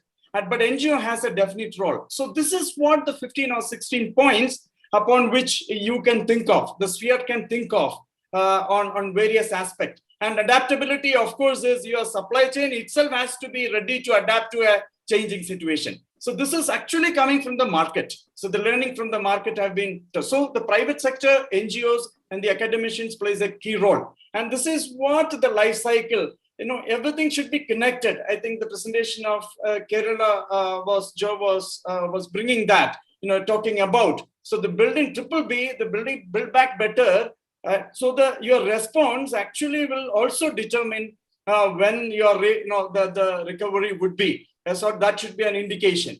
So here the standards all will work from my point of view, my reading and my experience after the initial few period, because it is quite uncertain who are the beneficiaries. Once the beneficiaries are set, then it is easy for the code should work. So this is actually a life cycle. I think assessment is very, very key. How good we are at assessment is a serious question here. Now, so this is what I wanted to put forth. So this will bring an idea. How do what are the characteristics at large? So everything is connected. So the code will start after some time. And I want to show you one of the things which, when we were interacting with the IFRC, for example, this is the standard products. Initially, when I started my talk, I said we are in the process of standardizing the products and the processes. So if you look into, they have huge volumes, 3 volumes. We used to give it to the students to look into the products and the standardization. So they have given it. Now, when you go into, for example, this is a mattresses for distribution. Now you see the quality. They themselves say that low quality, medium quality, high quality, what it means, and the amount all meant. I think UNICEF and the UNDP all would have some sort of exercise as this, Care India, Oxfam. So everybody who had some sort of warehouses, definitely they would be working on it. So this is actually the standard. What kind of quality we will give if we have the set standard, that would be fine. I think one of the speaker also said we need to have contract. Yes, my experience with Western Command in Mumbai is nevertheless, they have a very stipulated contract with the lorry, the truck companies. So 24 hours time, this much materials has to reach Visakhapatnam. So that is what a kind of contract they have with them. So these are the standards actually we speak if we go down. So this is what I have to, so to summing up, I think strengthening is possible, a lot of scope for improving. But consultation like this would probably help where a center, state, NGO, academics, everything comes together and consulting together. So that's from my side. Thank you very much. Thank you once again.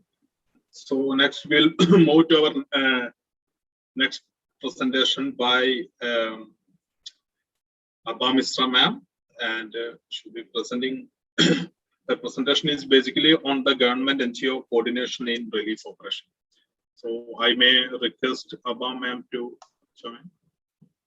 Thank you so much, Vijesh, and thank you Sphere India, UNICEF, and HCL Foundation for inviting me. I have no presentation. I will just speak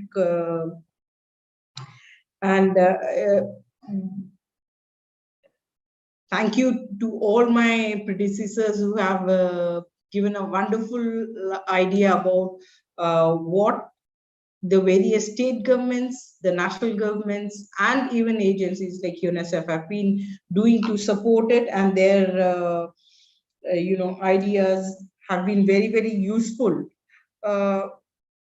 to shape up what disaster management and specifically minimum standards of relief should be in this country. And it has seen a sea change.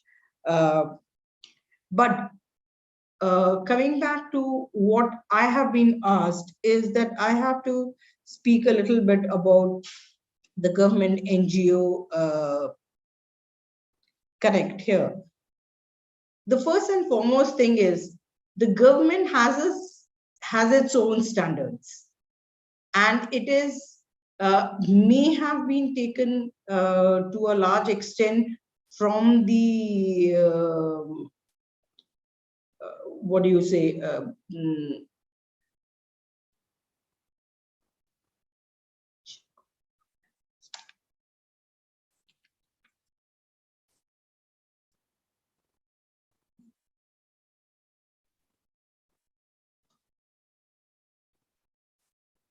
Sorry, I lost you for a minute. From their own assessments across the country, and they have come up with a national level minimum standard, which again, when it comes down to the state governments, as Joe was also mentioning and Sarath was mentioning, the governments also have their own ideas and needs at the local level, and again depending upon the various disaster impacts, they also change it a little bit. They may top it up. The minimum of Government of India SDRF norms would be there, but then they may top it up or do or you also in a way not give it immediately, but on a rational basis. While coming to the NGOs, the biggest challenge what I have seen is the reliefs, minimum standards of relief is rarely followed, except by certain very, very defined agencies. It would again depend upon the donor, the budget it has given, the target groups they are doing, and also sometimes the coverage is not sufficient in a given impacted areas. The geo-NGO coordination is also impacted by many things.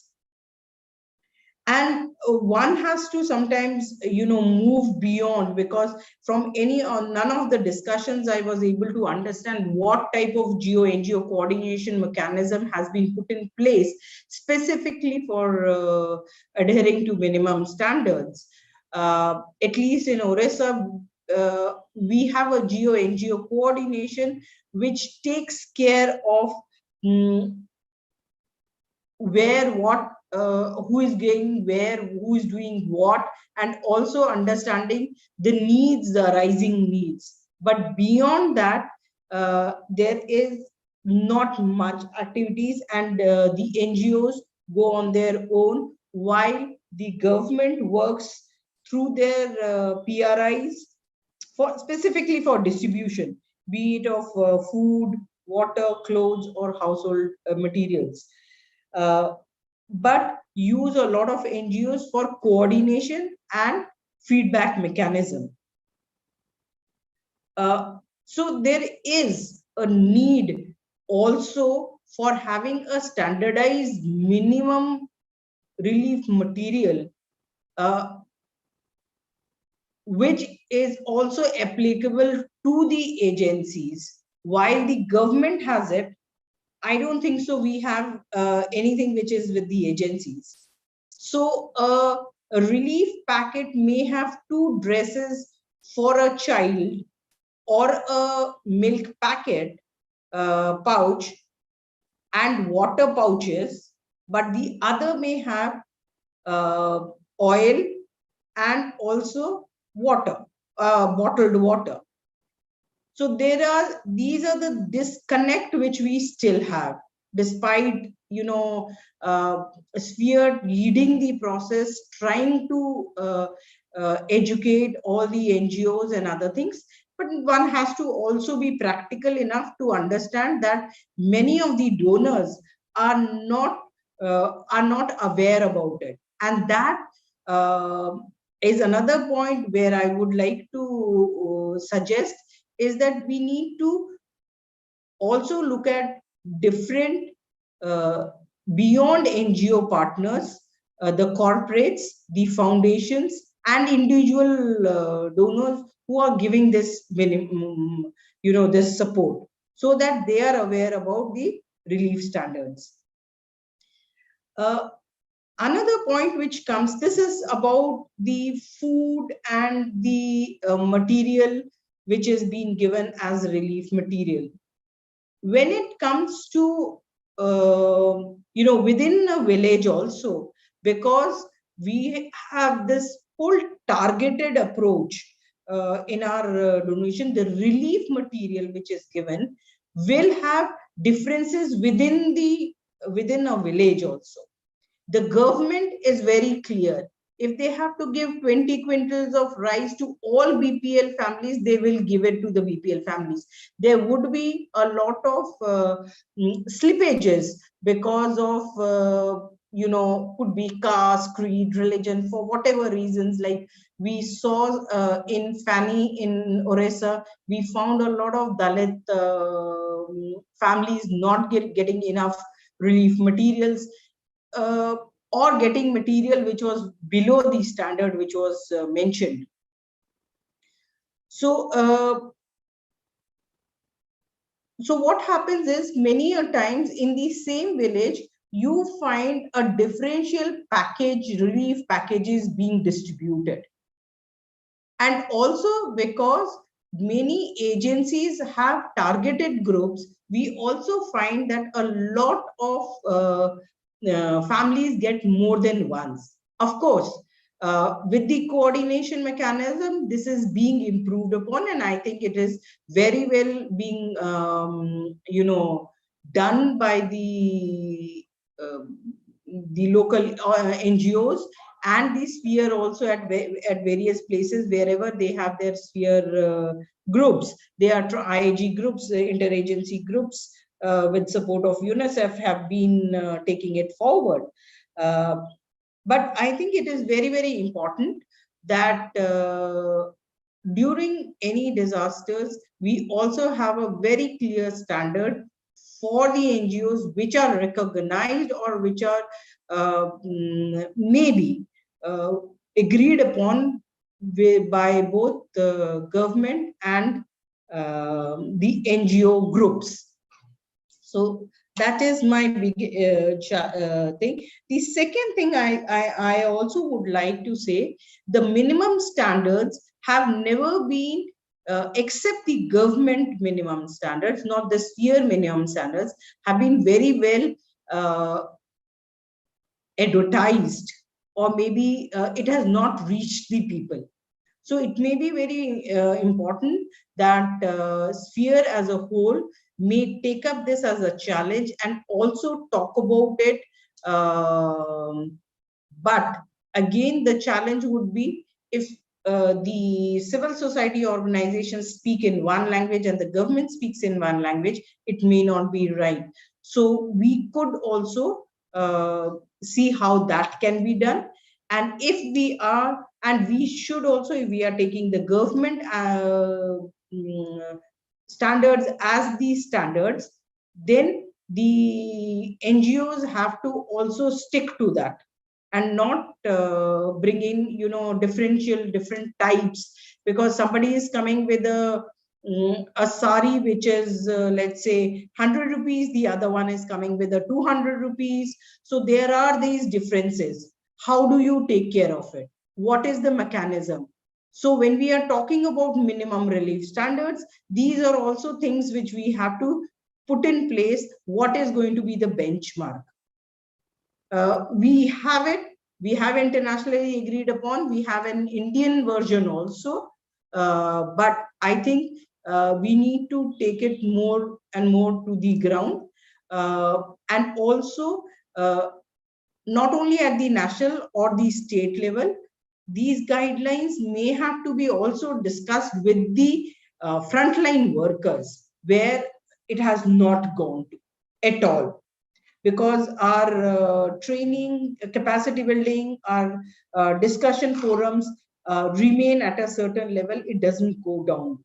So these are a couple of things which is very, very important.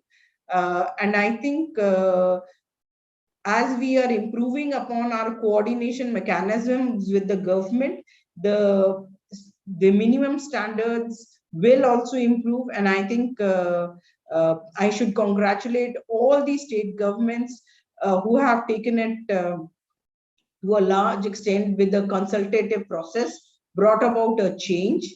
And thank you, Sphere, once again for inviting me to share my thoughts.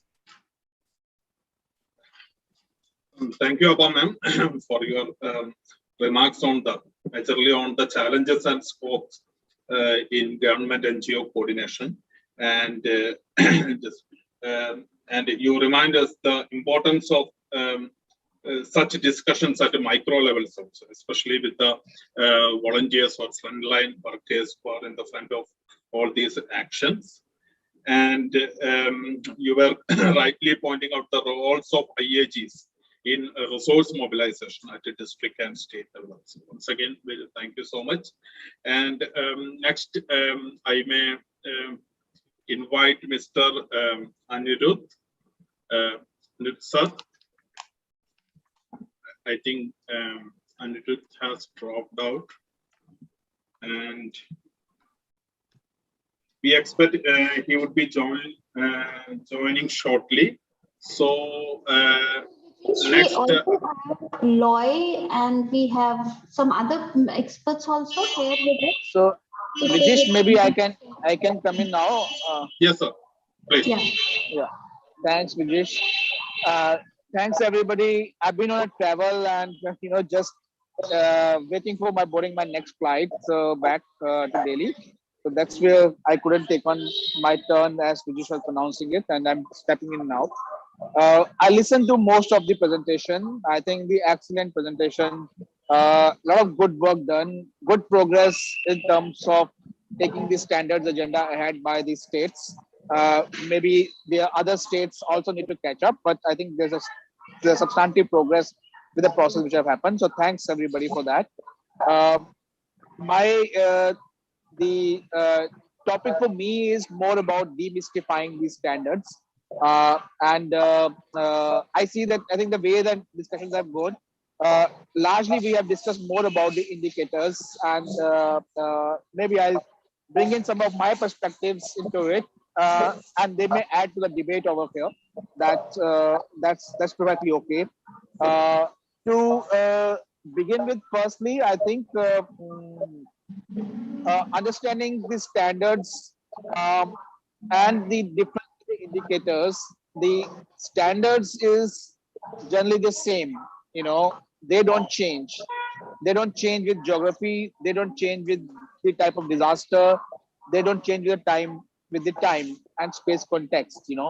Say, for example, the standard is that people affected by disaster have access to the safe and qualitative food, or people affected by disaster have access to safe and sufficient quantity of water, right? Now this will remain same for all kind of disasters. It will remain same for all geographies also. Okay, so this statement is more qualitative statement, is what is we call as a standard. Now, to understand standard, we come up with something which is indicator. Now, indicator can get appropriated differently in different contexts, right? So the indicator of safe water, safe and sufficient water in Rajasthan, in deserts where people culturally have a practice of preserving water and using less water for their needs, that indicator can come down to 7 liter per person or 10 liter per person per day. But if we go into the flood plains of Bihar, where people don't have a cultural practice or habit of preserving water, right? And they use water, very extravagantly. So even the indicator of 50 liter per person per day may fall short. So it need to be culturally adapted there. While the standard for both the situation that people have access to sufficient uh, quantity and quality of safe water will remain same, right? But indicators get appropriated. So that's something is what we do see it from this the point of understanding the standards. Now, what I heard some of our speakers also say, talking about, for example, the one of the indicator is 3.5 meters square of a space per person. When looking at the housing unit or maybe a shelter, a minimum emergency shelter. So let's again demystify what is 3.5 meters square. It eventually comes to close to 36 square feet, right? Which is something like a 6 feet by 6 feet or a 9 feet by 4 feet of a space. It's a space in which a person can live, is going to be living with his or her minimum essentials. So if we think of a space of a 9 feet by 4 feet, and where the person is going to live with his minimum essentials, right? Do we see that is it a big space or is it a minimum sufficient space, right? So if the person have to live in this space for months, then we would draw it. Okay, perhaps this is where it may, if it is something where person is going to stay for 5 or 6 days, maybe less than that is we are making we are accommodating ourselves. For example, when the search and rescue happens and in cyclone, people, large number of people stay in one confined cyclone shelter, but that stay is for a day, right? So if in that day the space is per person is come down from 3.5 meters square to say 2 meters square is understandable. But if the people have to stay in that situation for 10 days, for months altogether, then then it has to look at from the context of that disaster that we are going to fix up the indicator for that. Now, with this thing, we heard this statement also is there is an experience, both the experience and perception is that these standards are generally not met during the disaster time. My experience and the perspective comes up is it's okay. In most of the time, immediately after the disaster, these standards are rarely met.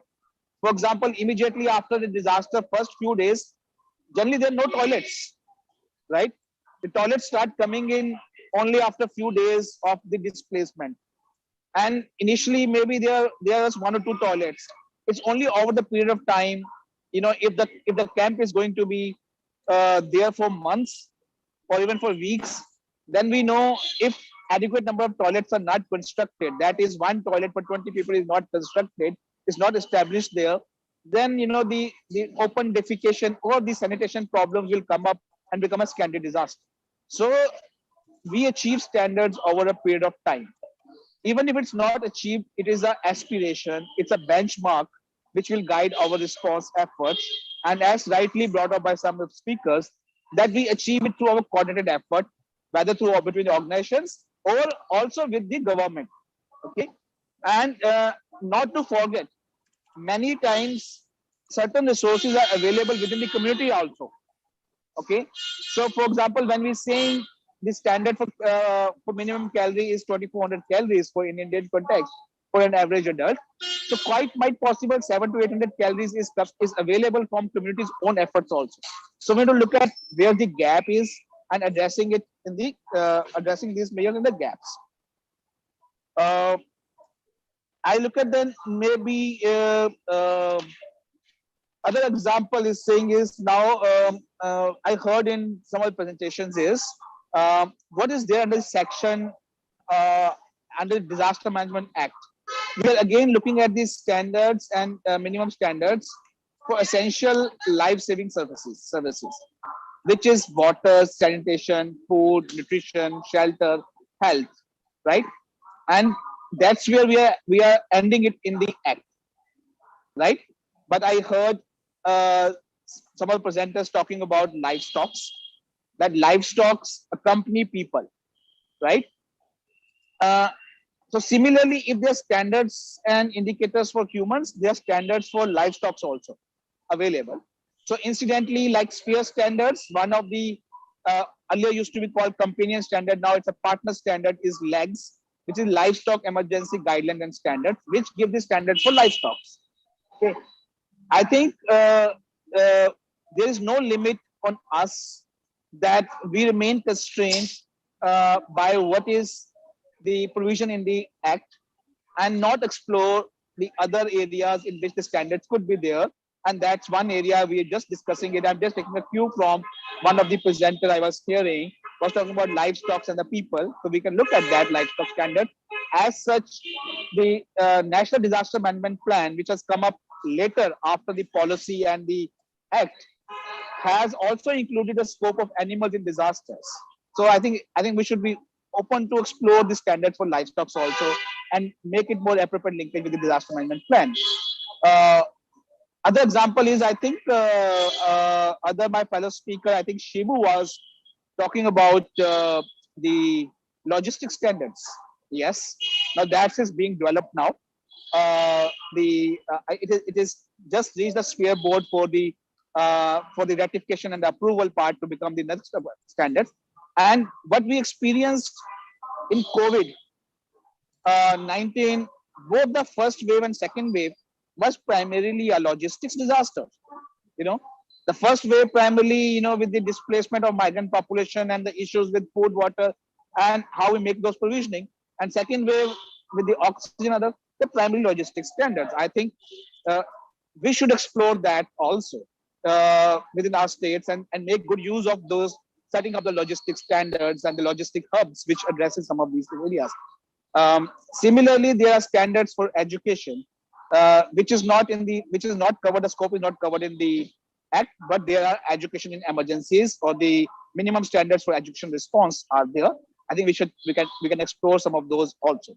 So with my word of advocacy with all the states and also with the NDMA and maybe Sphere can be definitely be helping in that, is to look at the other areas which are not included in the act, but definitely if we come up with something on this one, it will be helpful in our reaching out to people and becoming more appropriate to our response. The other aspect I think is which Abha has touched upon is about the coordination, right? The geo-NGO coordination. Now, if we will look at the core humanitarian standards, coordination is the core of it, right? Somewhere, I think while putting up the standards together, we look at the sector standards, but we also have to see that there is an overarching coordination standards or the core standards, which goes with all of these sector standards. and that's where the loop comes in, loop get closed.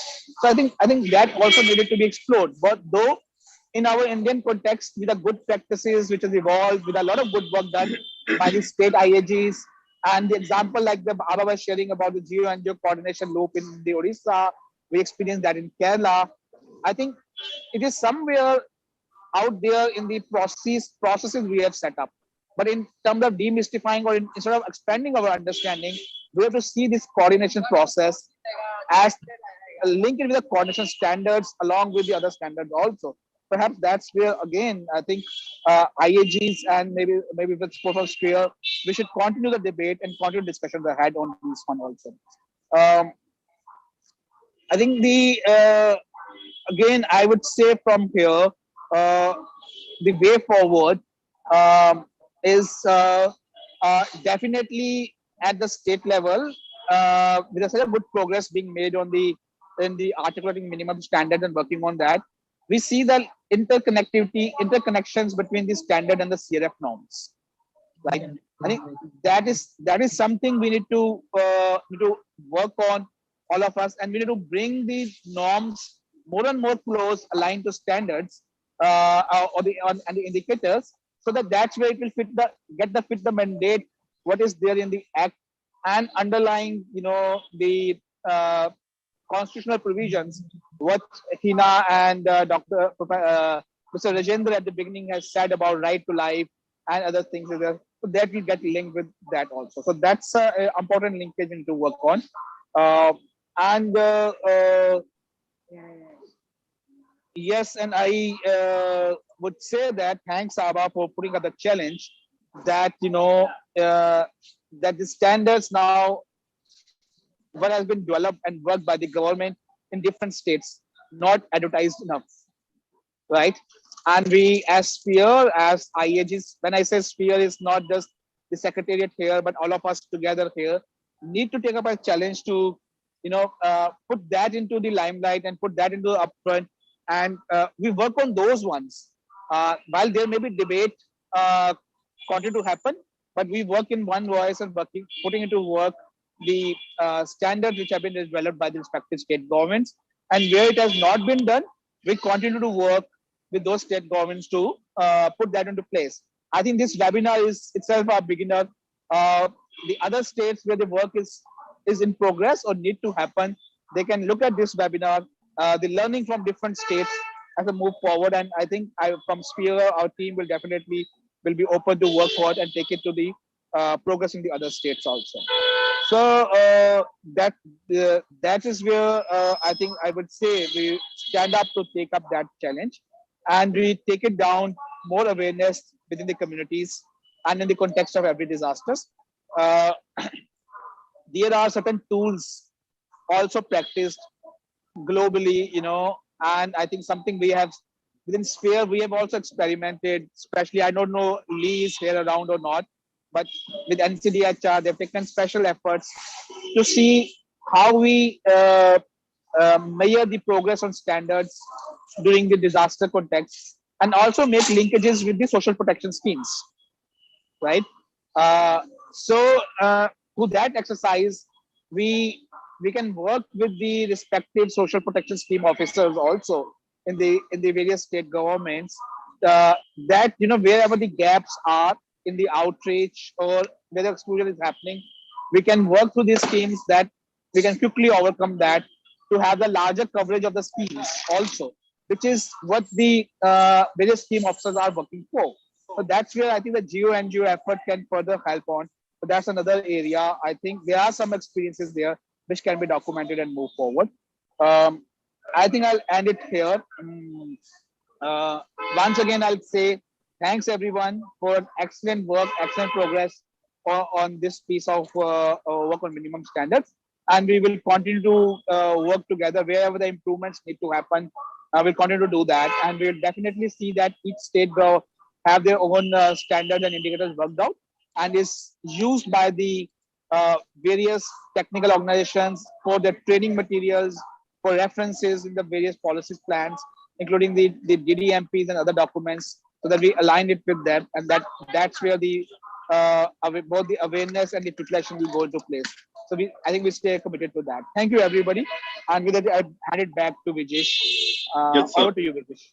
Thank you. Thank you so much for sharing your thoughts and your points, especially on the state-specific points and the scope of state-specific relief codes based on the local priorities and resources. And thank you for sharing the way forward strategy also. So due to the time constraint, I may quickly move to the next speaker. We have with us Dr. Anjudita Dey. He is the chairperson PRISM, and I may request Dr.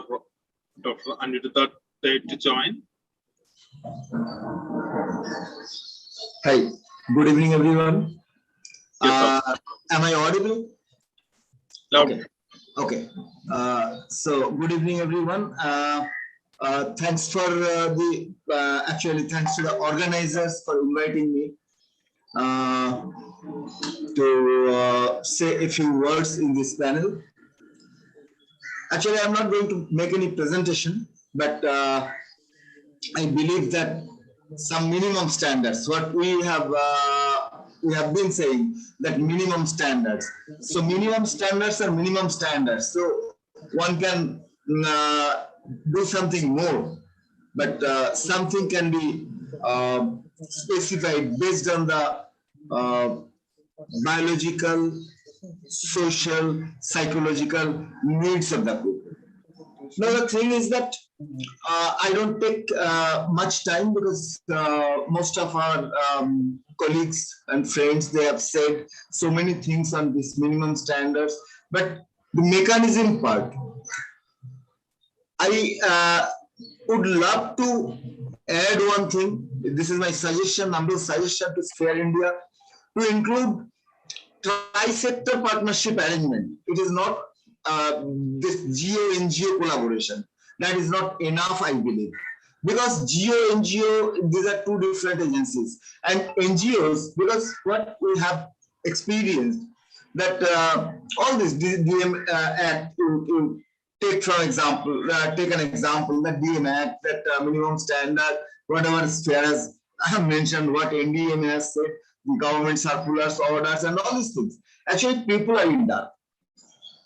In West Bengal, we have, Hina has actually shared a document that all states have their documents. So in West Bengal, the document, in Tripura also, the documents are published in English. And I'm very much sure that common people, those who are disaster victims, they can't even read English, they can't even understand what is written there. So that needs to be taken up to the last mile. And who is responsible for that? The NGOs. But I'm not very sure that how many NGOs are really doing that and taking the consent, taking their, what we are talking about, need assessment and all these things. So what type of assessments are really done in the field? So I have concerns. So this is one this thing I would like to suggest. Another thing is that all these things will be in place, and I know that things are, because if you go to West Bengal document, you will see that it's a huge document, more than 109 or 110 pages kind of a thing. It's a huge volume. But the thing is that when it was prepared and whether it was revised. So my point is that what the state intelligence groups, if they can have a focus, they can develop an agenda of revisiting those guidelines, revisiting those policies, and review. They can play an advocacy role. They can suggest the government, because government has been, because I know, for an example, I'm saying that in one of the blocks of West Bengal, after Amphan, I have experienced that there are 15 Gram Panchayats, but in none of those areas, in 15 Gram Panchayats, there are 15 ghats. That means the water reservoirs, actually constructed by the Public Health Engineering Department. Public Health Engineering Department did their job. but they were not maintaining, maybe they don't have money, maybe the Panchayat Samiti don't have money. Somehow, people have seen how contamination is taking place. So people have stopped taking. People do not know ABCD of what contamination, how it gets contaminated, all these things. But they have seen the points of leakages. So, and they started avoiding, refusing taking that water. So now the point is that they don't have any other source of water. So what they will do? So these things actually, I mean, people have their voices. Those voices needs to be recorded by the local agencies. They should discuss it in the interagency group, and in the interagency group, all agencies can take a decision to do some advocacy on such issues. So these are certain things like one good this from this one good thing they have done on logistics issues, and Vikrant also has said something on this. But I would say that before finalizing the document, I would request all of you to please see the FCRA rule, please see the IT rules and GST norms, because all these logistics actually ultimately the agencies will adopt it, and agencies will adopt, and that should not contradict with FCRA rule, with GST norms, with IT rules and all these things. My last point, what I would like to share in this forum is that let the state interagency groups to really play an advocacy role. That is what is missing. I really don't see in most of the states. I really don't see the two kind of advocacy. It is not advocacy when going there, joining or attending a meeting and coming out. So that is not advocacy. This is one thing. Another thing is that very recently I got an offer from this thing, B.R. Ambedkar Institute of Panchayat and Rural Development, Government of West Bengal.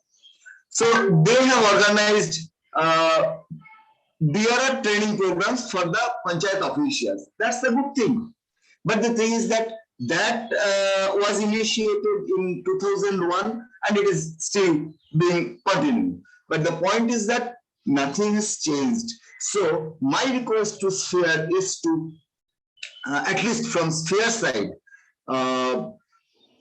try to, if we can do that, try to just think of some dialogues with the government departments so that government will listen. So a congenial situation can be developed where we can discuss with each other and a complementary area can be developed. And finally, these minimum standards, what we have been talking about, these are actually this should be need-based, and those needs should come from the ground. So that we can discuss with the government, saying that these are from the ground, and government needs to listen to it carefully.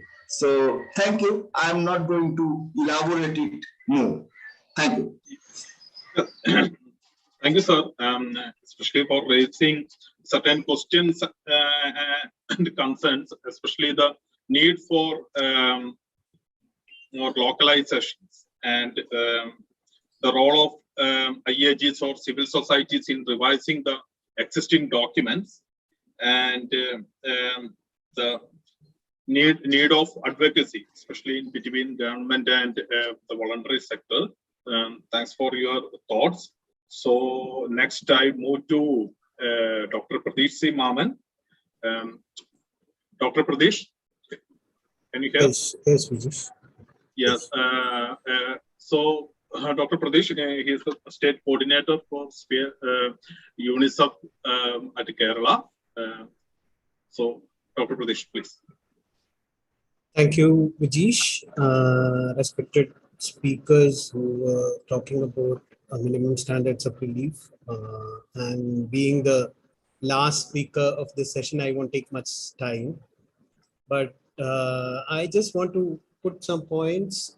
Being the state, I am the coordinator of KSDMA UNICEF project, which is happening at KSDMA, and we have been doing some work till date. And recently, during the floods and landslides, we did a joint disaster needs assessment in 4 districts, which is Kottayam, Pathanamthitta, Alappuzha, and Idukki. So I just want to share some of the points or some of the findings as part of that assessment work. And this was powered by UNICEF and jointly organized by Sphere India, IAG, and also government departments. And this JDNA process was focusing on the social sectors. As a background, I should say that 2018 floods made us think more about disaster management. Being a person who was engaged in the field during the floods, I will say things are being different now in many respects. In terms of local level coordination, for example, in terms of NGO coordination or coordination between, volunteers and all that. We have IAGs in all districts, thanks to Sphere India for initiating that with KSDMA.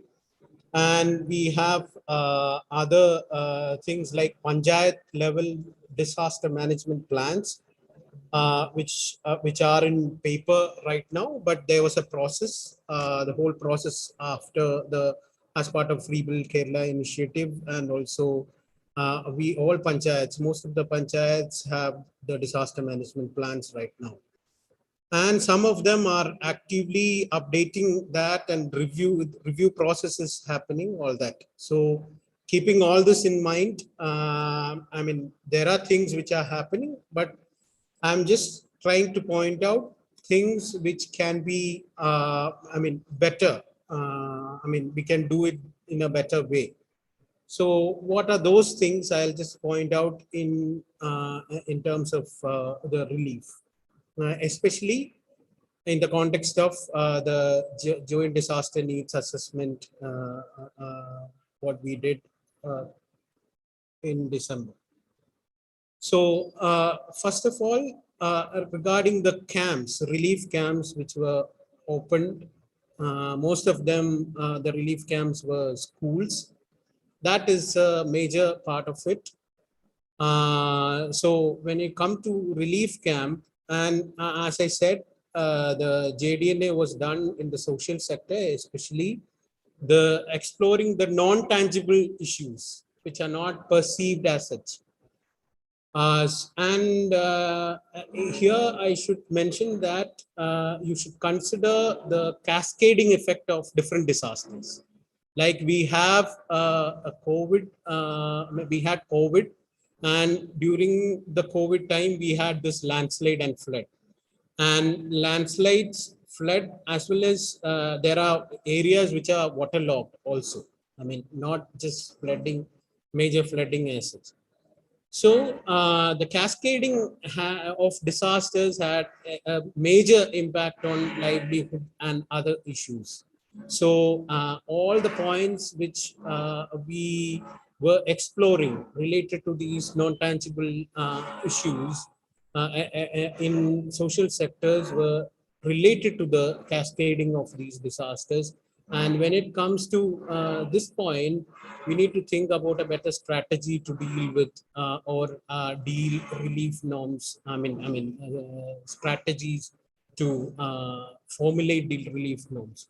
So as Joe was saying here, the state project officer, Kerala KSDMA, was telling here about child friendly spaces and women friendly spaces.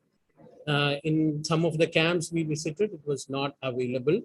There were not given sanitary napkins for that sake.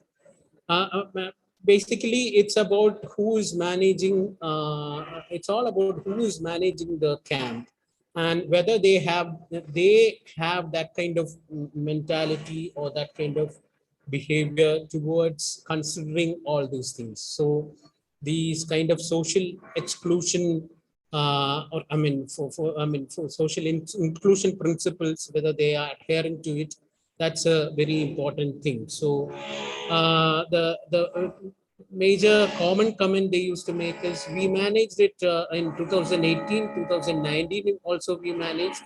So what is new in this? I mean, we managed women and children, but when it is a recurring thing of disasters, it has to be institutionalized. These things has to come into, I mean, in an institutional structure. So another thing is about waste disposal, which is pretty concerned when it comes to rural camps, where people used to come with relief materials, but all those waste will pile up in that school, and that school should be used for the classes after 1 week.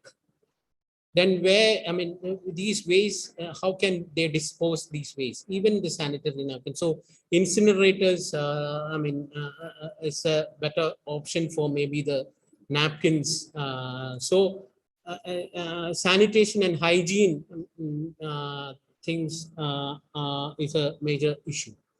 Another important thing at the context of COVID, as well as the floods and landslides, is the psychosocial care, which all these, even children and women, they need these kind of psychosocial care. There are volunteers, and there are also counselors by the WCD, the Women and Child Department. But when it comes to having a continuous support or a stigma towards utilizing those kind of things has to be different. I mean, the attitude has to be changed. So there should be some kind of trainers or master trainees or something of that sort at the local level to employ some psychological first aid approach towards these kind of things when the disasters are happening in a recurring manner. Another thing is about the critical infrastructure part of it. The PHCs, the Anganwadis, and the schools which are situated in areas which are continuously being affected by the disasters, especially floods and landslides. They have to be, there should be a standard, disaster management plans or school safety plan or hospital safety plan. That infrastructure safety plans should be ensured in these kind of areas.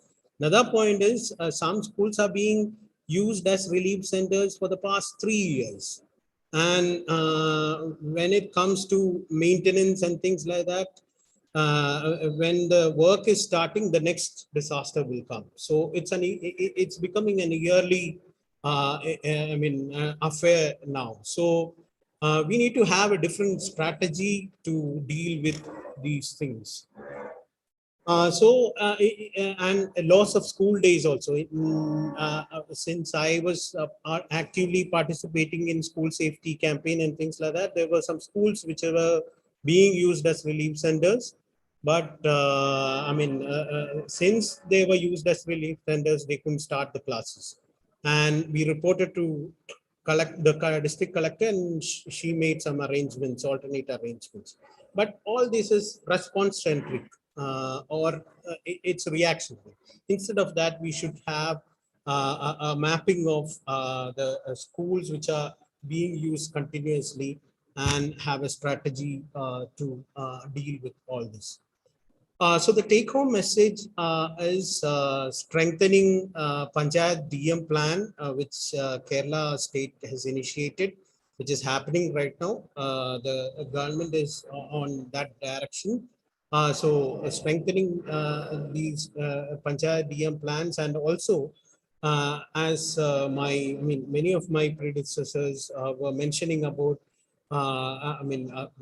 educating people about these minimum standards of relief.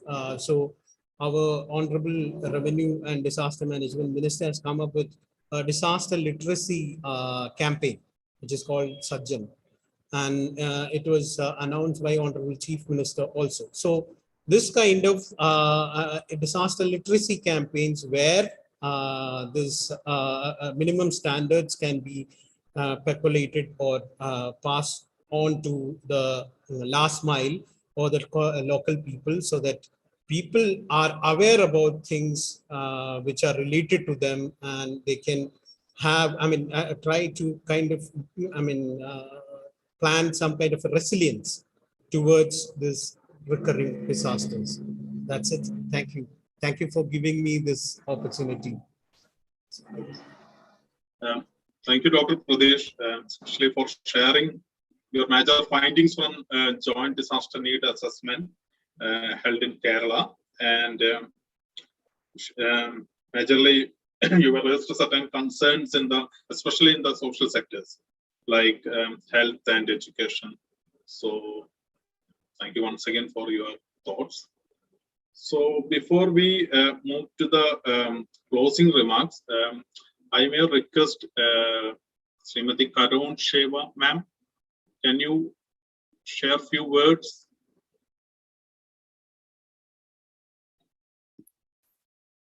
Yeah, good evening. I didn't realize that I've been called to. No,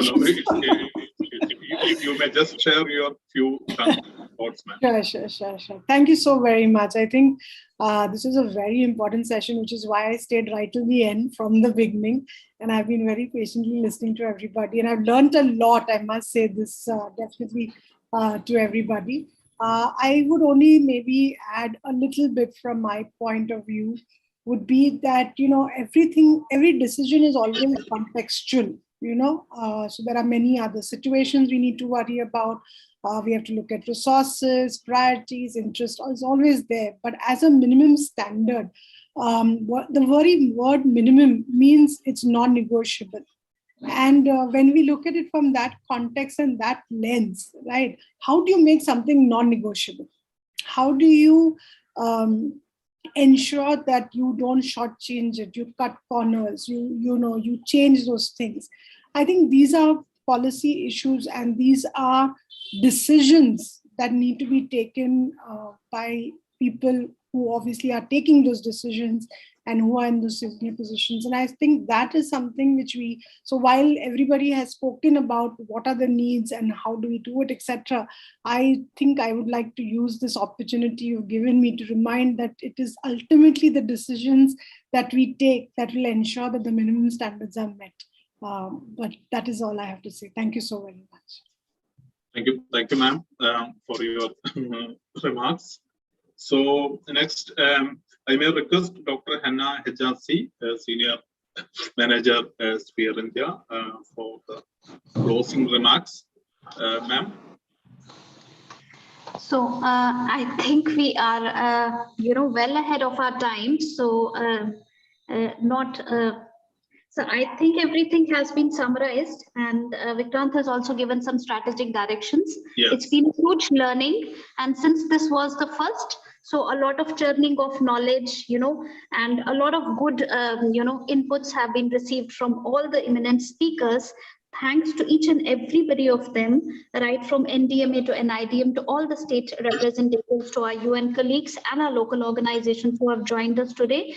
A lot of people from the IHEs have also joined us, and it was quite heartening to see a lot of participation from the government functionaries from a lot of states. So it was a very heterogeneous group. So this learning we are taking ahead, and to have the final, Rajendra ji has also said that there and acknowledged the need for bringing in improvisations and need for further strengthening this process and the systems. But what has been really encouraging is that while reviewing some of these state plans, these relief codes, we've seen that a lot of SDMAs have referred to the Sphere handbook on minimum standards and considered that as a benchmark. However, that further needs to to be, as Vikrant has very explicitly mentioned in his session, that we need to again talk about indicators and deep dive into indicators and make it very hazard specific, as some of our eminent speakers have also pointed out. So all these learnings we are taking with us. We may come back to you and have a one-to-one dialogue with each one of the state representatives on understanding more. But for a first time, I think we have come out with a lot of take-home messages, and thanks to all of you. In case anybody has any urgent burning questions, kindly raise your hand, and we still have a lot of technical experts who are with us, or the state representatives. Any specific question that you have, you may kindly pose that question before we close and give it to Rixa for a vote of thanks.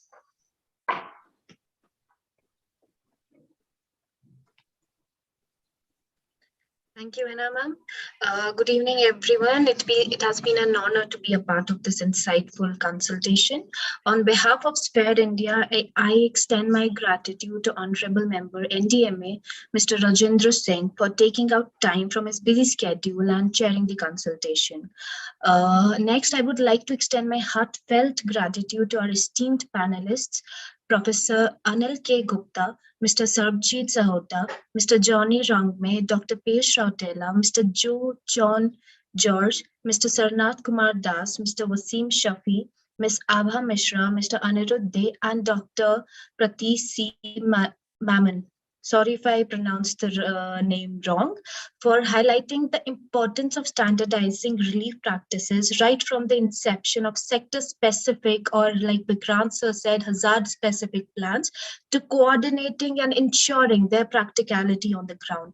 Also, thank you so much for stressing on the role of states in taking up responsibility of revising the same to more efficient ones. A special thanks to Dr. Shibu Kemani for moderating the consultation meeting with such vigor and energy. We couldn't have managed time precisely without your moderation, sir. I would also like to congratulate Dr. Hena and Mr. Vikrant Mahajar for bringing up this important topic and carrying out the consultation successfully. Last but not the least, a wide round of applause for the Spare India team behind this successful consultation, and also to all the participants who joined us today, and also to the state disaster management authorities of Kerala, Jammu and Kashmir, Tripura, Uttarakhand, and also to our partners UNICEF and HCL. Special thanks to members of various IAG groups, and especially students from Loyola College Trivandrum for their active participation. Thank you one and all. Hope you all have a great evening. Goodbye. Thanks, Rixa. Thank you all. Thank you all.